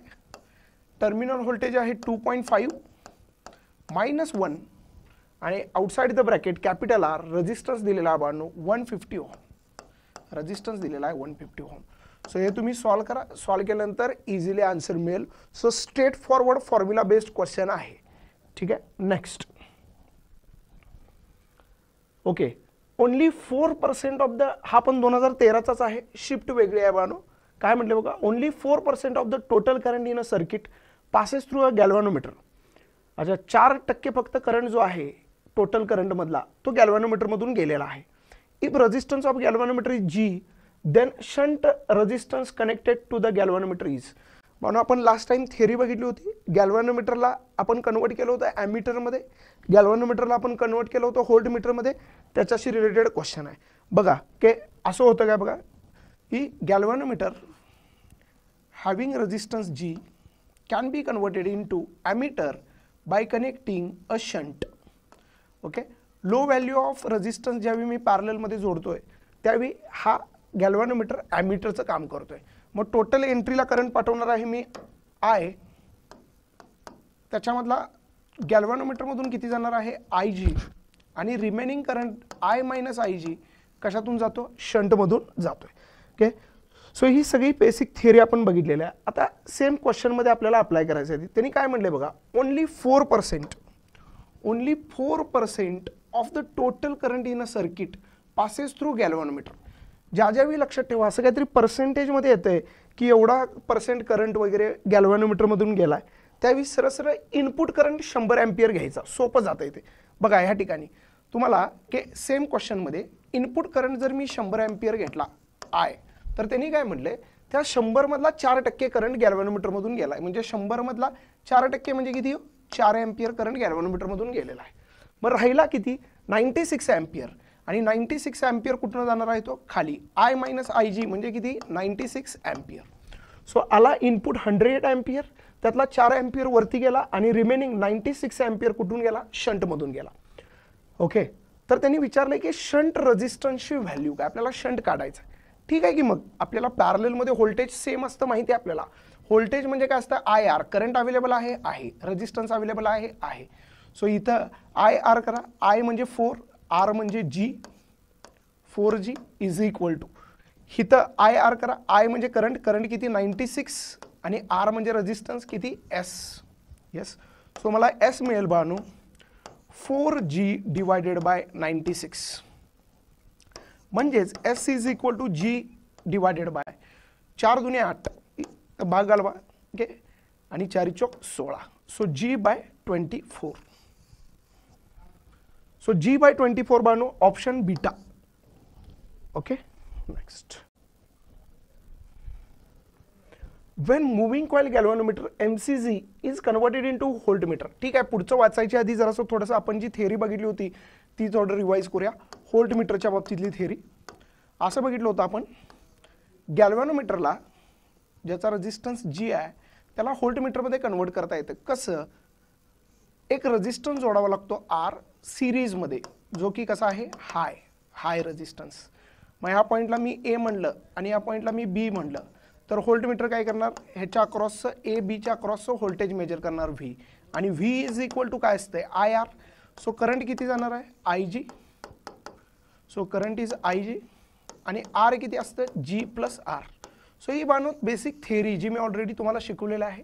सो ही डोक्यामध्ये पाहिजे. आणि काय म्हटले बघा आता त्यांनी, ज्यावेळी मुव्हिंग कॉईल गॅल्व्हनोमीटरला मी व्होल्ट मीटरमध्ये कन्वर्ट करणार आहे त्यावेळी जो सिरीज रेजिस्टन्स आहे, सिरीज रेजिस्टन्स म्हणजे इथं कॅपिटल आर, तो म्हणलाय N times the resistance of galvanometer. अच्छा ठीक आहे. मग रेजिस्टन्स ऑफ गॅल्व्हनोमीटर किती म्हणले जी, तर जो सिरीज रेजिस्टन्स आहे आर, तो काय करायचा आपल्याला एन टाइम्स जी घ्यायचा आहे, एन टाइम्स जी. तर ठीक आहे. मग एन टाइम्स जी जर पुट केलं तर व्होल्टमीटर किती कॅपेबल आहे बघूया आपण. जी प्लस एन प्लस जी. बाळांनो यातून मी या ठिकाणी जी जर कॉमन घेतलं तर के एन प्लस 1 होणार आहे. सो आता जी व्होल्टमीटर आहे के तो N plus 1 times K measure करणार आहे. सो तेच विचारले, it is capable of measuring N plus 1. So N plus 1 times त्या ठिकाणी तो मेजर करणार. Next, okay, the current drawn from the battery is. आता मला इथे सिंपल सर्किट दिसाले ज्याच्यामध्ये व्होल्टेज अवेलेबल आहे व्ही. येस, वेगवेगळे रेजिस्टन्स आहेत मल्टिपल. सो सगळ्यांचा मी इक्विव्हॅलेंट रेजिस्टन्स काढू शकतो आर. आणि मला विचारलंय करंट. मग मला सांगा व्ही आय आणि आर ह्यांच्यामध्ये काय रिलेशन आहे का, तर yes, ohm's law V I R मधलं रिलेशन देतोय आणि तो लॉ आहे V is equal to I R. मग जर मला आर काढायचं असेल तर मला व्हीची गरज आहे जो ऑलरेडी दिलेला आहे 6 व्होल्ट, आणि मला आरची गरज आहे. आता एक रेजिस्टन्स नाही आहे. सो पहिल्यांदा इक्विव्हॅलेंट काढूया बाळांनो याचा. ओके, इक्विव्हॅलेंट काढूयात. आता मी काल तुम्हाला कॉम्प्लिकेटेड सर्किटला सिंपल कसं करायचं ह्याचं एक टेक्निक शिकवलं, म्हणजे सर्किटला ॲक्च्युली रीड्रॉ कसं करायचं. ओके, सो ते लागणार बघा. सो या ठिकाणी हे जे दिलेलं सर्किट आहे ते मी पहिल्यांदा ड्रॉ करतो.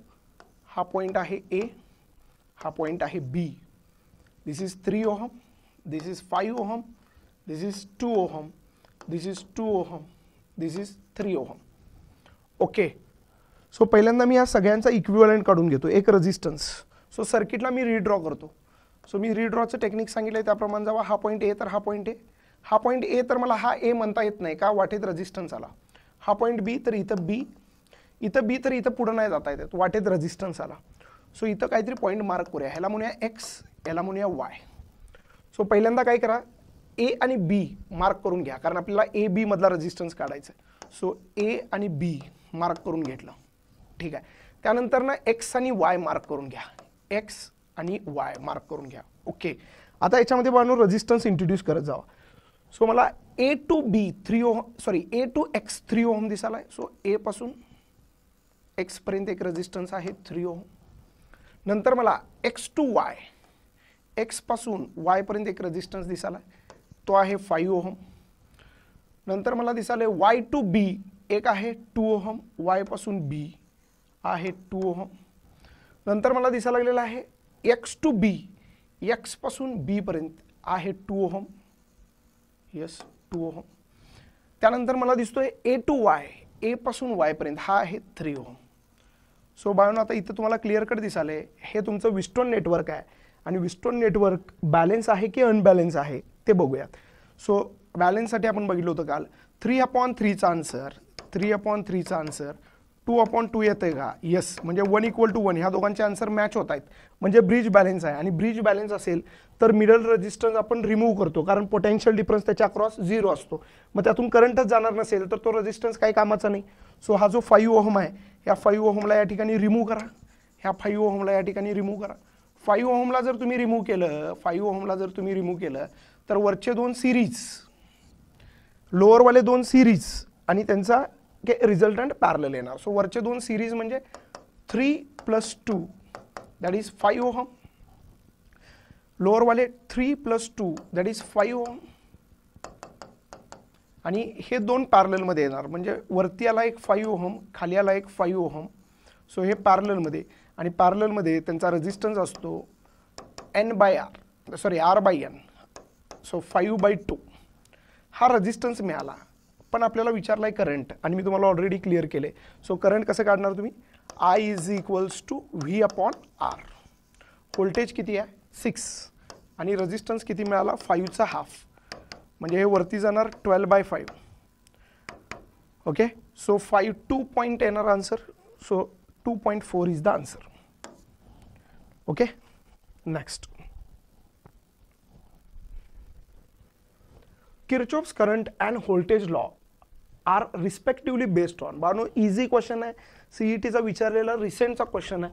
आपल्याला माहिती आहे किरचॉफ्सचे दोन लॉ आहेत, एक आहे करंट लॉ KCL आणि एक आहे व्होल्टेज लॉ KVL. तर Kirchhoff's current law is based on conservation of charge, काल सांगितलंय मी, and Kirchhoff's voltage law is based on conservation of energy. So तुमचा आन्सर येणार आहे charge and energy. Charge and energy, charge and energy. Next. Okay, so again KCL वरती best question आहे. In the following electric network the value of one is one नाही आहे, दिस is I. Okay, थोडासा एक change करावा लागेल आपल्याला. This is I. So value of current I is. So आयची व्हॅल्यू विचारले. आय करंट म्हणजे हातून जो बाहेर पडलेला आहे ना, तो हा वाला करंट. ठीक आहे ना. मग आपण बघितलंय KCL मध्ये किरचॉफ्स लॉ मध्ये sum of incoming current is equal to आपण काय करतो, सम ऑफ आउटगोईंग करंट. मग बघा आता ह्या पॉईंटला वेगवेगळे, इथं एक जंक्शन आहे, इथं एक जंक्शन आहे, इथं एक जंक्शन आहे, इथं एक जंक्शन आहे, इथं एक जंक्शन आहे. सो सगळीकडे इनकमिंग इक्वल टू आउटगोईंग करा. इनकमिंग किती आहे इथं, 1 + 2 3, 3 + 3 6 अँपियर. सो आउटगोईंग 6 अँपियर असणार. 6 मधला 1.2 बानो बाहेर गेला, म्हणजे 6 मधला 1.2 गेला तर किती राहणार, 4.8. सो 4.8 आत येणार. सो 4.8 मध्ये पुन्हा 0.8 मिक्स झाला, मग तो करंट पुढे येणार. त्यातला 0.5 इकडे गेला, पुन्हा 1.7 बाहेर गेला, आणि त्यानंतर ना आय काढू शकता. सो असे सिंपल क्वेश्चन असतात ज्याच्यामध्ये फक्त तुम्हाला ॲडिशन करायचे. Sum of incoming current is equal to sum of outgoing current. ठीक आहे, सिंपल आहे. सर आत येणारे करंटचे ॲडिशन किती होईल, आत येणारे करंट कुठले कुठले आहेत बघा. So O is a junction. आत येणारा करंट आहे 10, 2.5 आणि 5. सो 10, 2.5 आणि 5 इज इक्वल टू बाहेर जाणाऱ्या करंटचे ॲडिशन. बाहेर जाणारा करंट एकच आहे 6. मग मला सांगा ह्या दोघांचा आन्सर इक्वल यायला पाहिजे. हिथं आन्सर किती आलं आहे, 10 + 5 15, 15 + 2.5 म्हणजे 17.5 यायला लागले. सो हा जो बाहेर दुसरा करंट असणार आहे तो 100% बाहेर जाणारा करंट असणार आहे, तरच हे बॅलन्स होणार आहे. त्यामुळे O2P हा करंट जो आहे हा बाहेर जाणारा करंट आहे, आउटगोईंग करंट आहे, आउटगोईंग. त्यामुळे O2P करंट असणार आहे. O2P, P2O कॅन्सल झाला ऑप्शन बानो, P2O कॅन्सल झाला. ह्या दोघांच्या मध्ये आन्सर मिळणार आपल्याला.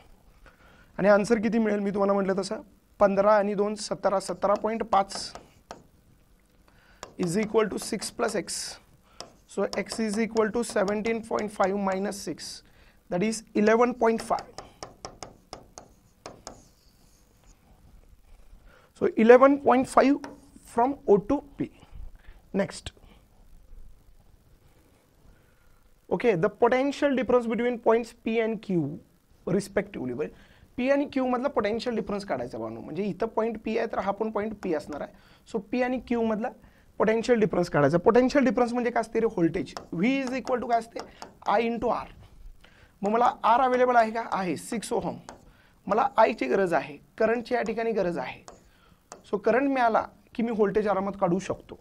सो आता करंट कसा काढायचा, हे थोडंसं या ठिकाणी हे ब्रिज कोणता आहे बघा. 6/8, 6/8 म्हणजे 3/2, 3/4. आणि इकडे पण आहे 3/4, म्हणजे 3/4 इक्वल टू 3/4 म्हणजे विस्टोन नेटवर्क आहे, त्यातल्या त्यात बॅलन्स विस्टोन नेटवर्क आहे. आणि बॅलन्स विस्टोन नेटवर्क असेल तर वरचे दोन रेजिस्टन्स आपण ॲड करू शकतो. सो या ठिकाणी मला तर सर्किट असं दिसायला लागले, 6 + 3 9 ओहम आणि खाली 8 + 4 12 ओहम. आत करंट यायला लागला 5 अँपियर, बाहेर जायला लागला 5 अँपियर. काल पाहून मी एक तुम्हाला टेक्निक सांगितलंय ज्याचं नाव आहे करंट डिवायडर. सो इथे करंट डिवायडर वापरायला पाहिजे बघा. मला सांगा हा 5 अँपियर आहे, 5 अँपियर इथं आल्यानंतर स्प्लिट होणार. वरच्या रेजिस्टन्स मधून I1 जाणार, खालच्या रेजिस्टन्स मधून I2 जाणार आणि हे दोन्ही मिक्स होणार. आता I1 आणि I2 काढता येईल का, येस. मला I2 काढायची गरज नाही, पण I1 पाहिजे. I1 म्हणजे अप्पर ब्रँच मधून जाणारा करंट. सो जो करंट 6 मधून जाणार आहे तोच 3 मधून जाणार आहे, आणि तो करंट मिळाला की मी व्होल्टेज आरामात काढू शकतो. सो पहिलं टार्गेट ठेवूया आपण I1. फॉर्म्युला मी जो सांगितला होता काल करंट डिवायडरचा तो आठवा बानो. काय आहे, I1 कसं काढायचं, अपोजिट रेजिस्टन्स वरती घ्यायचं. 12 डिवायडेड बाय दोघांचे addition 12 + 9 outside the bracket main current 5. So I1 येणार आहे बानो 12/12 म्हणजे 21 मल्टिप्लाइड बाय 5. सो हा मिळाला मला करंट मिळाला, तर इथं सबस्टिट्यूट करावा करंट. ओके बानो, जो करंट मिळाला मला, तो करंट मला इथं सबस्टिट्यूट करावा लागेल म्हणजे व्होल्टेज मिळेल. सो करंट सबस्टिट्यूट करूया.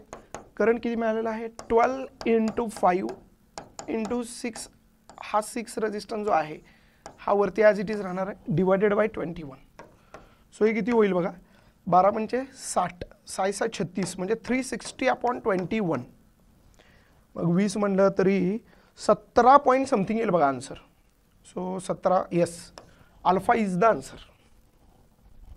नेक्स्ट पुन्हा what is the magnitude and direction of current in the conductor PQ. सोपा आहे.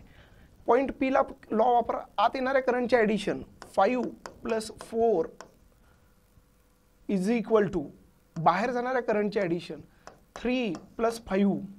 आता बघा ओके, सो इथं जो करंट आहे ह्याचे डायरेक्शन कशी डिसाईड करणार. आत येणारा इक्वल टू बाहेर जाणारा पाहिजे. इथं आहे 5 आणि 3 8 आणि इथं 5 आणि 4 9. सो जो आहे 100% तो बाहेर जाणारा करंट असणार आहे बाळांनो. ओके, सो त्याला एक्स म्हणूया आपण.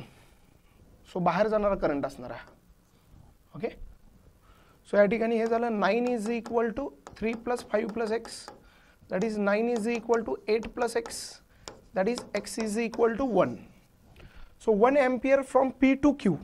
1 ampere from P to Q. Next. Question number 10.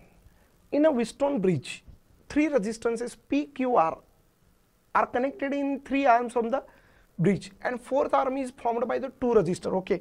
So त्यांनी काय म्हणाले त्या पद्धतीने पहिला थोडासा डायग्राम ड्रॉ करूया. Wheatstone bridge मध्ये माहिती आहे आपल्याला अशी सिच्युएशन असते. हा एक रजिस्टर, हा एक रजिस्टर, या ठिकाणी हा एक रजिस्टर आणि हा एक रजिस्टर, मध्ये गॅल्व्हनोमीटर असतो.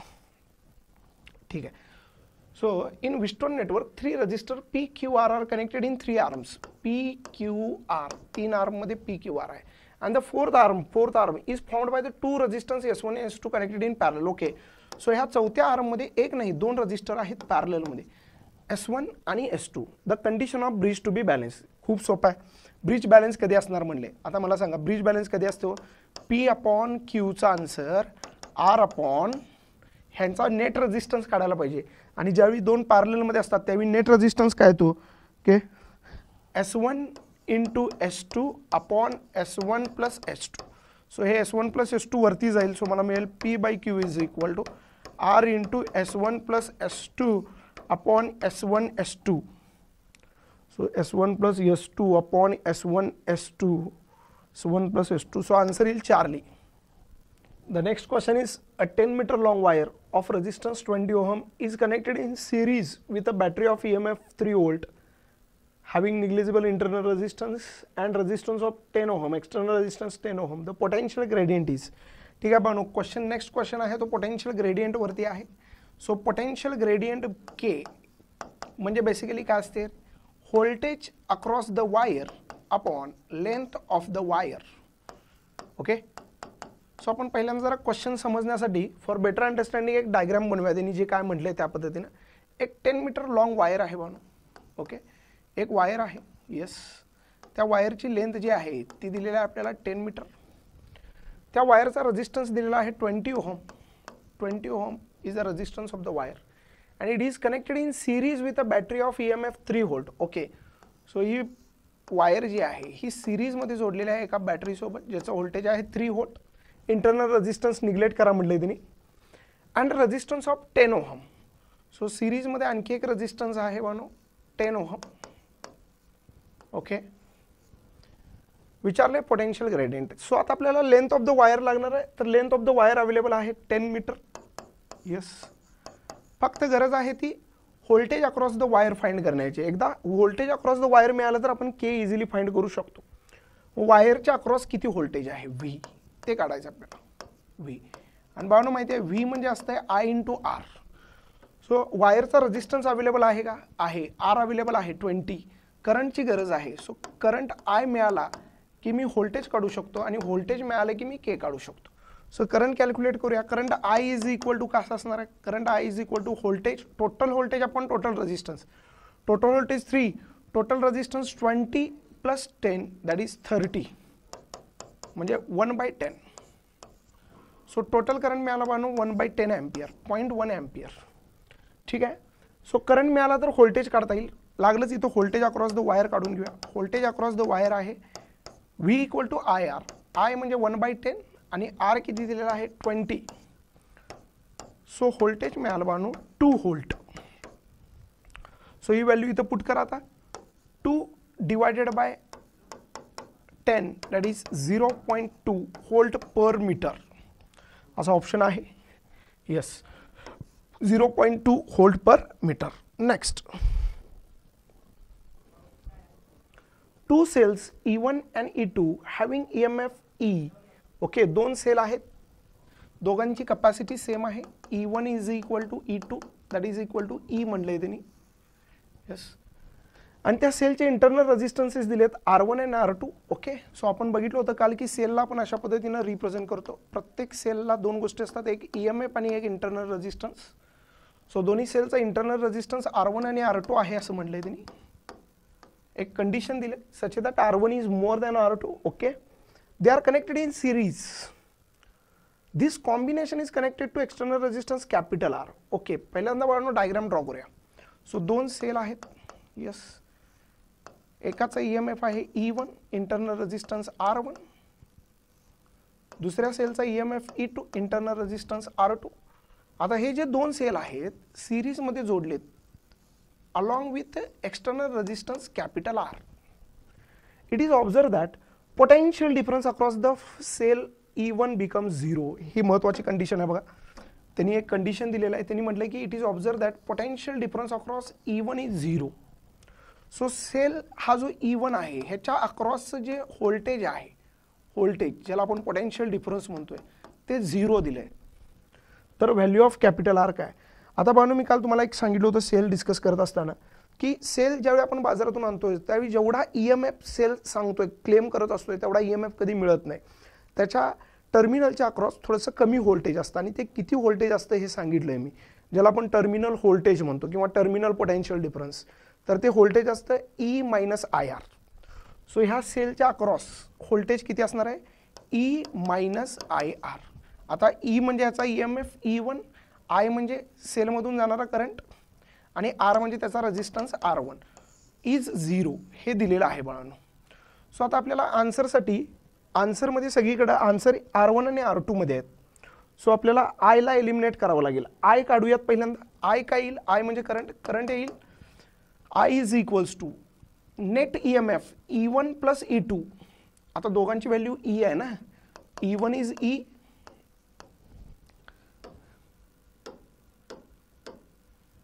E1 is E, E2 is also E. So net EMF येणार 2E divided by net resistance that is R1 plus R2 plus capital R. हा झाला net resistance. So ती व्हॅल्यू इथं पुट करूया. E1 is equal to IR1. आता put करूयात. So E1 is equal to I is 2E upon R1 plus R2 plus R into R1.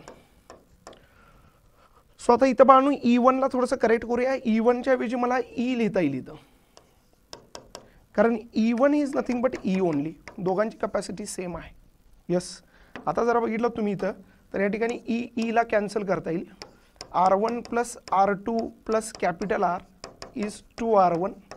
मला पाहिजे आहे capital R. Capital R is 2R1 minus R1 that is R1 minus R2. So capital Rचे value मिळालेलं आहे मला R1 minus R2. Bano की खूप चांगला क्वेश्चन होता. 2 सेलमध्ये एकाच्या अक्रॉसचा पोटेन्शियल डिफरन्स 0 दिला होता आणि तो पोटेन्शियल डिफरन्स म्हणजे टर्मिनल असतो. सो टर्मिनल पोटेन्शियल डिफरन्स मी 0 केला, त्यानंतर मला लगेच आन्सर मिळाला. Next, to determine internal resistance of the cell. Okay, internal resistance of the cell. काल आपण पोटेन्शियोमीटरच्या 3 मेथड बघितल्या होत्या. त्याच्यामध्ये इंटरनल रेजिस्टन्स फाइंड करण्याचा फॉर्म्युला बघितला होता आपण. R is equal to L1 minus L2 upon L2 into capital R. आठवत असेल तुम्हाला मी सांगितलं होतं की L1 म्हणजे काय, null point length. Null point length L1 means null point length. कधीची? When capital R is absent, म्हणजे कॅपिटल आर अबसेंट असेल त्यावेळी, when capital R is absent or not connected. आणि L2 म्हणजे null point length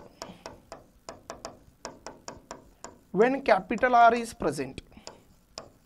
capital R present असताना, connect केलेला असताना. Okay, so या ठिकाणी काय म्हणले बघा, to determine the internal resistance of cell by using potentiometer the null point is at 1 metre. Null point 1 metre दिले वेन शंटेड बाय 3 ओहम, म्हणजे 3 ओहम रेजिस्टन्स वापरल्यानंतर लेंथ मिळते. मग रेजिस्टन्स वापरल्यानंतर प्रेझेंट असतानाची लेंथ म्हणजे L2 दिलंय. सो केस 1 मध्ये मला L2 दिलेला आहे 1 मीटर, ज्यावेळी मी रेजिस्टन्स किती जोडणार आहे 3 ओहम. त्याच्यानंतर म्हटले त्यांनी की लेंथ 1.5 मीटर कधी, ज्यावेळी मी 6 ओहम कनेक्ट करणार. म्हणजे केस 2 मध्ये L2 दिलंय 1.5 मीटर, ज्यावेळी रेजिस्टन्स असणार आहे 6 ohm. The internal resistance of cell is, मानो सेल तोच आहे ना, त्यामुळे दोन्ही साईडला हा फॉर्म्युला जो आहे तो इक्वेट करू शकतो आपण. सो केस 1 मध्ये L1 minus L2 upon L2 into capital R is equal to case 2 मध्ये L1 minus L2 upon L2 into capital R मला घेता येईल.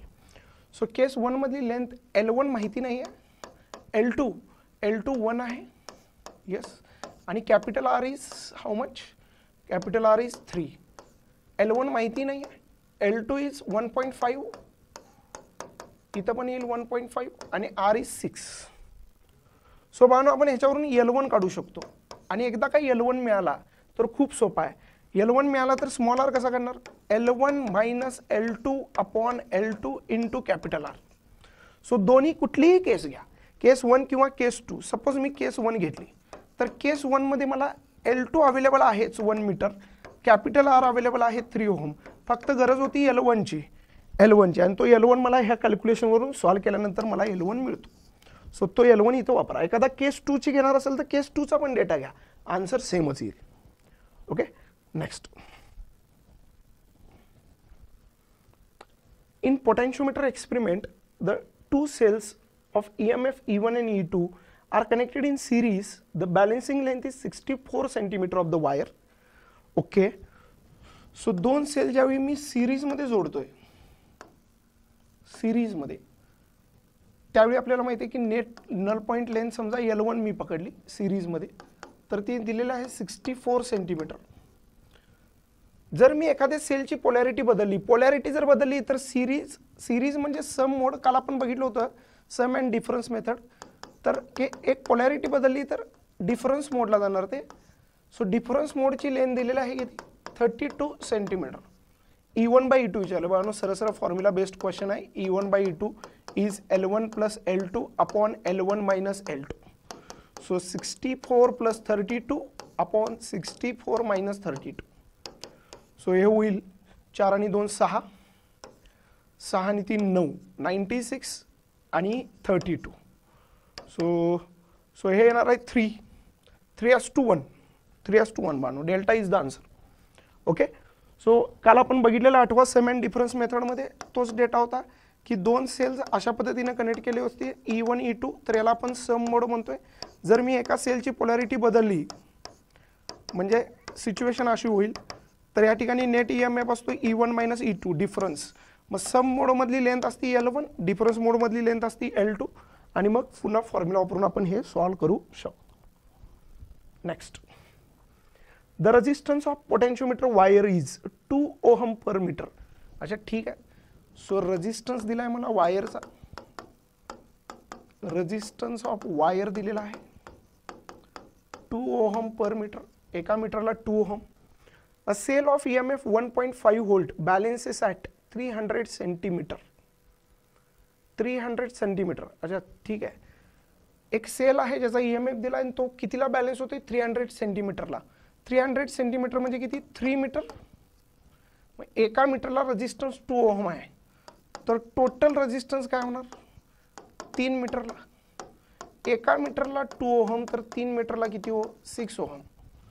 सो मला 6 ओहम मिळालं. त्याच्यानंतर EMF सेलचा दिला आहे 1.5 व्होल्ट आणि विचारलंय current.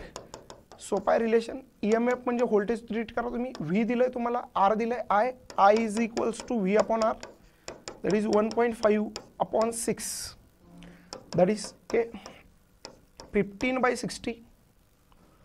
So options milli ampere मध्ये आहे. सॉल्व करा. सॉल्व केल्यानंतर तुम्हाला 250 मिली एम्पियर मिळेल. Okay, next.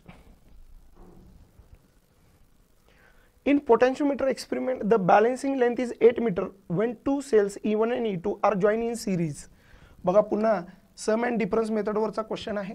दोन सेल ज्यावेळी सिरीजमध्ये जोडतो आपण, सिरीजमध्ये जोडतो त्यावेळी नल पॉईंट लेंथ असते L1 आणि ती मला दिलेली आहे 8 मीटर. येस. ज्यावेळी दोन सेल अपोजिटमध्ये जोडले, अपोजिट म्हणजे डिफरन्स मोड. ओके, दोन सेल ज्यावेळी अपोजिटमध्ये जोडले डिफरन्समध्ये, त्यावेळी नल पॉईंट लेंथ आपण घेतो L2, ती दिलेली आहे 4 metre. The ratio of EMF of two cell. ठीक आहे, फॉर्म्युला बेस्ड क्वेश्चन आहे. पुन्हा E1/E2 is equal to L1 plus L2 upon L1 minus L2. 8 आणि 4 8 मायनस 4. सो हे होईल 12/3, 3:1. Okay, answer is 3:1. Next, in a meter bridge experiment, null point is obtained at a L centimeter from the left end. So meter bridge experiment setup आठवा असा होता बघा. It experimentally consists of two L-shaped copper plates, C1 and C2. The third copper plate C3 is placed in between two copper plates such that two gaps are formed. In the left gap, unknown resistance X is connected, and in the right gap, known resistance R is connected. Thin long potentiometer wire AB is connected in between C1 and C2. काल आपण हे data बघितला होता. One end of galvanometer is connected to middle copper plate and other end is connected to jockey. स्वतः या ठिकाणी काय म्हणलंय बघा त्यांनी. In meter bridge experiment, null point is obtained at a L centimeter from left end. Okay, so left end पासून L centimeter वरती balancing point मिळाला. If the meter bridge wire is replaced by a wire of same material but twice the area of cross section. अच्छा ठीक आहे. So त्यांनी काय म्हणलंय की cross sectional area double केला, वायरचा क्रॉस सेक्शन एरिया डबल केला म्हणजे के तर नल पॉईंटवर काय फरक पडेल मला सांगा. पाहणं नल पॉईंटचं काल आन्सर काय आलं होतं. X upon R is equal to L upon 100 minus L आलं होतं. ह्या फॉर्म्युल्यामध्ये आपल्याला दिसायला लागले नल पॉईंट लेंथ जी आहे ती डिपेंड आहे X आणि R वरती, not on the cross section of wire. So तुम्ही डबल केला काय आणि 3 टाइम्स केला तर काय फरक पडणार नाही. सो जे काय आधी होता आन्सर तेच येणार. L centimetre from left hand. Answer is L centimetre from left hand. Next, a balanced bridge is shown in the circuit diagram. The meter bridge wire has a resistance of 1 ohm meter inverse. Bano इथे थोडंसं correction करावं लागणार आहे तुम्हाला. So ह्या क्वेश्चनमध्ये 1 ohm metre inverse म्हणजे 1 ohm per metre नाही आहे ते. सो हे आहे 1 ओहम पर सेंटीमीटर म्हणजेच 1 ohm centimetre inverse. The current drawn from the battery is. Okay, current विचारला बानो. ठीक आहे, करंट म्हणजे काय असतं. करंट म्हणजे I is equals to V by R. मग एक रेजिस्टन्स असता तर R हो, मल्टिपल असतील तर equivalent.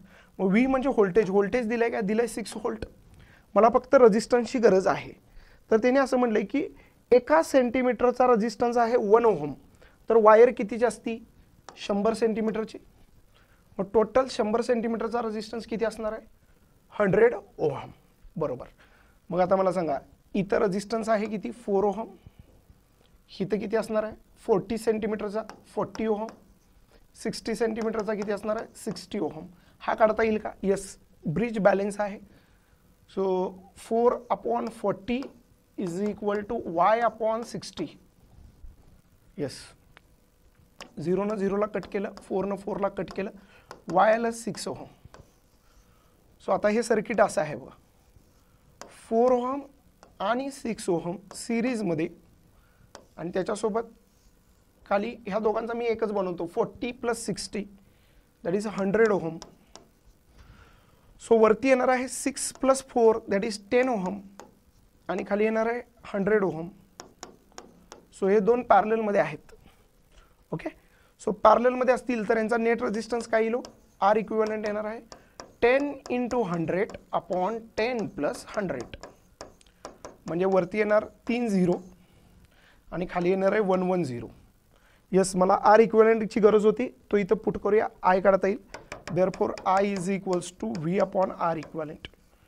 V is how much? Voltage is 6 and R equivalent is 1000 divided by वरती जाणार 1 1 0. ओके, सो हे सॉल्व करावं लागेल आपल्याला. करंट मिळेल. सो ह्या 0ने ह्या 0ला कट केलं. हे होणार आहे 66 अपॉन 100. इथे एक पॉईंट, इथे एक पॉईंट, म्हणजे 0.66 येणार Bano. 0.66 ampere. So answer is 0.66 ampere. Next. Okay, so this is the last question and the same question is asked in AIPMT exam also. काय म्हटलं बघा? In a meter bridge experiment, the balance point is obtained at L1 centimeter from left end when resistance in the left gap and right gap are 5 ohm and R ohm respectively. When resistance R is shunted, when R is shunted. So दोन cases दिलेत आपल्याला. वेनच्या आधीची पहिली केस, Wien नंतरची दुसरी केस. So आपण पहिल्यांदा diagram बनवूया फॉर बेटर अंडरस्टँडिंग. हे डायग्राम बनवूया. केस नंबर 1. केस नंबर 1 मध्ये काय म्हटलंय बघा? Metre bridge setup. Metre bridge setup कसा असतो आपल्याला माहिती आहे. So it again consist of 2 L shaped copper plates. The third copper plate is placed in between 2 copper plates. 2 gaps are formed. Here there is a wire. Here there is a galvanometer and null point L. He length L, तर remaining length L minus 100 minus L असते. So हा रेजिस्टन्सला इथं आपण X म्हणत असतो. Unknown resistance याला म्हणत असतो आपण R. ओके, सो काय म्हटलं त्यांनी? मीटर ब्रिजमध्ये the balance point is obtain at L1 centimetre from left hand. सो हा L1 म्हटलंय त्यांनी. सो हे असणार आहे L1 मायनस 100 मायनस L1. ही लेंथ झाली 100 मायनस L1 आणि ही लेंथ झाली बानो L1. पुढं when resistance in a left gap and right gap are 5 and R ohm. So इथं आहे 5 ओहम आणि इथं आहे R ओहम. अच्छा, ठीक आहे. मग मी इथं बॅलन्सिंग कंडिशन अशी लिहू शकतो का? 5 upon L1 is equal to R upon 100 minus L1. Yes. Okay, so झाली case number 1. Case number 2. Case number 2 मध्ये काय म्हणले बघूया आपण? केस 2 पुन्हा सेटअप तोच आहे. It consist of 2 L shaped copper plates. The third copper plate is placed in between 2 copper plates such that 2 gaps are formed. Again here there is a galvanometer वगैरे. पुढं when resistance R is shunted with equal resistance. आता जो R आहे ना, R resistance जो आधी होता R, त्याचा शंट केलं. शंट केलं म्हणजे पॅरलल मध्ये एक रेजिस्टन्स जोडला आणि त्याची कॅपॅसिटी किती? पुन्हा R. Okay, equal resistance. Left साईडला काही हलवायला नाही. सो लेफ्ट साईडला 5 ओहम ॲज इट इज राहणार. Okay, the balance point is at. आता ऑब्विसली हा रेजिस्टन्स चेंज केला तर बॅलन्स पॉईंट शिफ्ट होईल. तर बॅलन्स पॉईंट म्हटले त्यांनी की जो L1ला भेटत होता तो आता 1.6 L1ला मिळतोय. 1.6 L1. मग हा जर 1.6 L1ला असेल तर हा असणार आहे 100 मायनस 1.6 L1. तर कॅपिटल आर ची व्हॅल्यू काय म्हणलंय? ठीक आहे की मग केस 1 वरून एक इक्वेशन मिळालं, केस 2 वरून एक इक्वेशन मिळेल, ते सॉल्व करायला पाहिजे. केस 2 वरून काय इक्वेशन मिळेल? 5 divided by 1.6 L1 is equal to. आता हे दोन पॅरलल मध्ये आहेत. सो यांचा नेट रेजिस्टन्स काय येईल? R/2. So R/2 100 minus 1.6 L1. Okay, हे केस 2 वरून इक्वेशन मिळालं वानो. सो आपल्याला हे सॉल्व करावं लागेल. सॉल्व कसं करता येईल बघा? इथं 5/L1 ची व्हॅल्यू, इथं पण 5/L1 वाली टर्म आहे. सो 1.6 ला तिकडे शिफ्ट करूया आपण. सो हे असं होईल 5/L1 is equal to 1.6 R divided by 2 in bracket 100 minus 1.6 L1. सो याला म्हणूया इक्वेशन नंबर 2. सो जर 1 आणि 2 ऑब्झर्व केला तर तुम्ही लेफ्ट हँड साइड सेम आहेत. Okay, so right hand side मी इक्वेट करू शकतो from 1 and 2. Left hand side same आहे, so right hand side equate करा.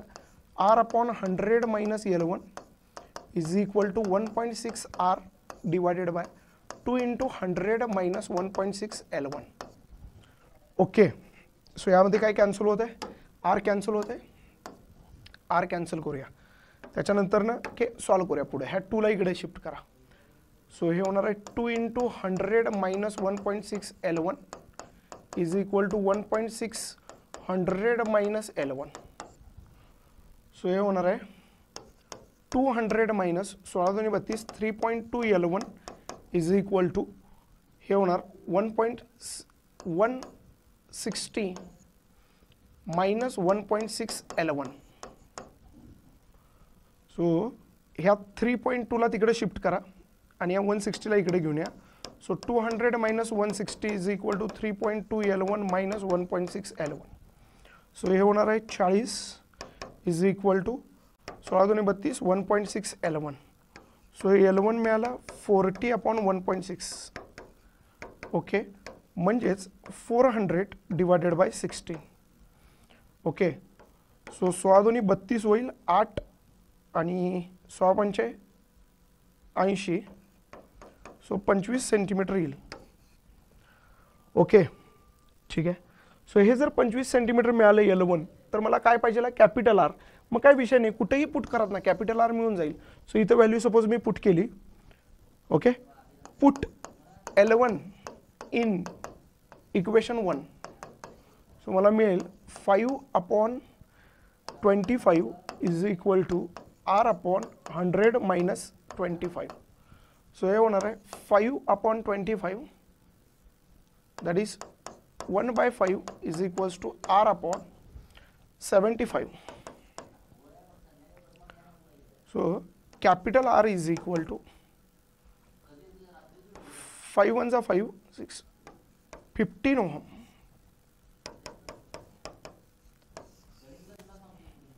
15 ohm. सो आन्सर आलेला आहे बानो 15 ohm. सो थोडासा क्वेश्चन लेंदी आहे पण असं डिफिकल्ट म्हणता येत नाही. अशा क्वेश्चनची प्रॅक्टिस थोडीशी करावी लागेल. ओके, तर ते इझी होऊन जातील बानो. सो जेवढे पॉसिबल क्वेश्चन होते करंट इलेक्ट्रिसिटीमध्ये, म्हणजे जसं की पोटॅन्शिओमीटर, विस्टोन ब्रिज, त्याच्यानंतरनं सेलवाले क्वेश्चन वगैरे जेवढे पॉसिबल क्वेश्चन होते ते सगळे दिलेले आहेत, आपण कव्हर केलेले आहेत. ओके, आणखी तुम्ही ह्याच क्वेश्चनच्या जोरावरती रिमेनिंग PYQ सोडवायला घेऊ शकता. Okay, thank you.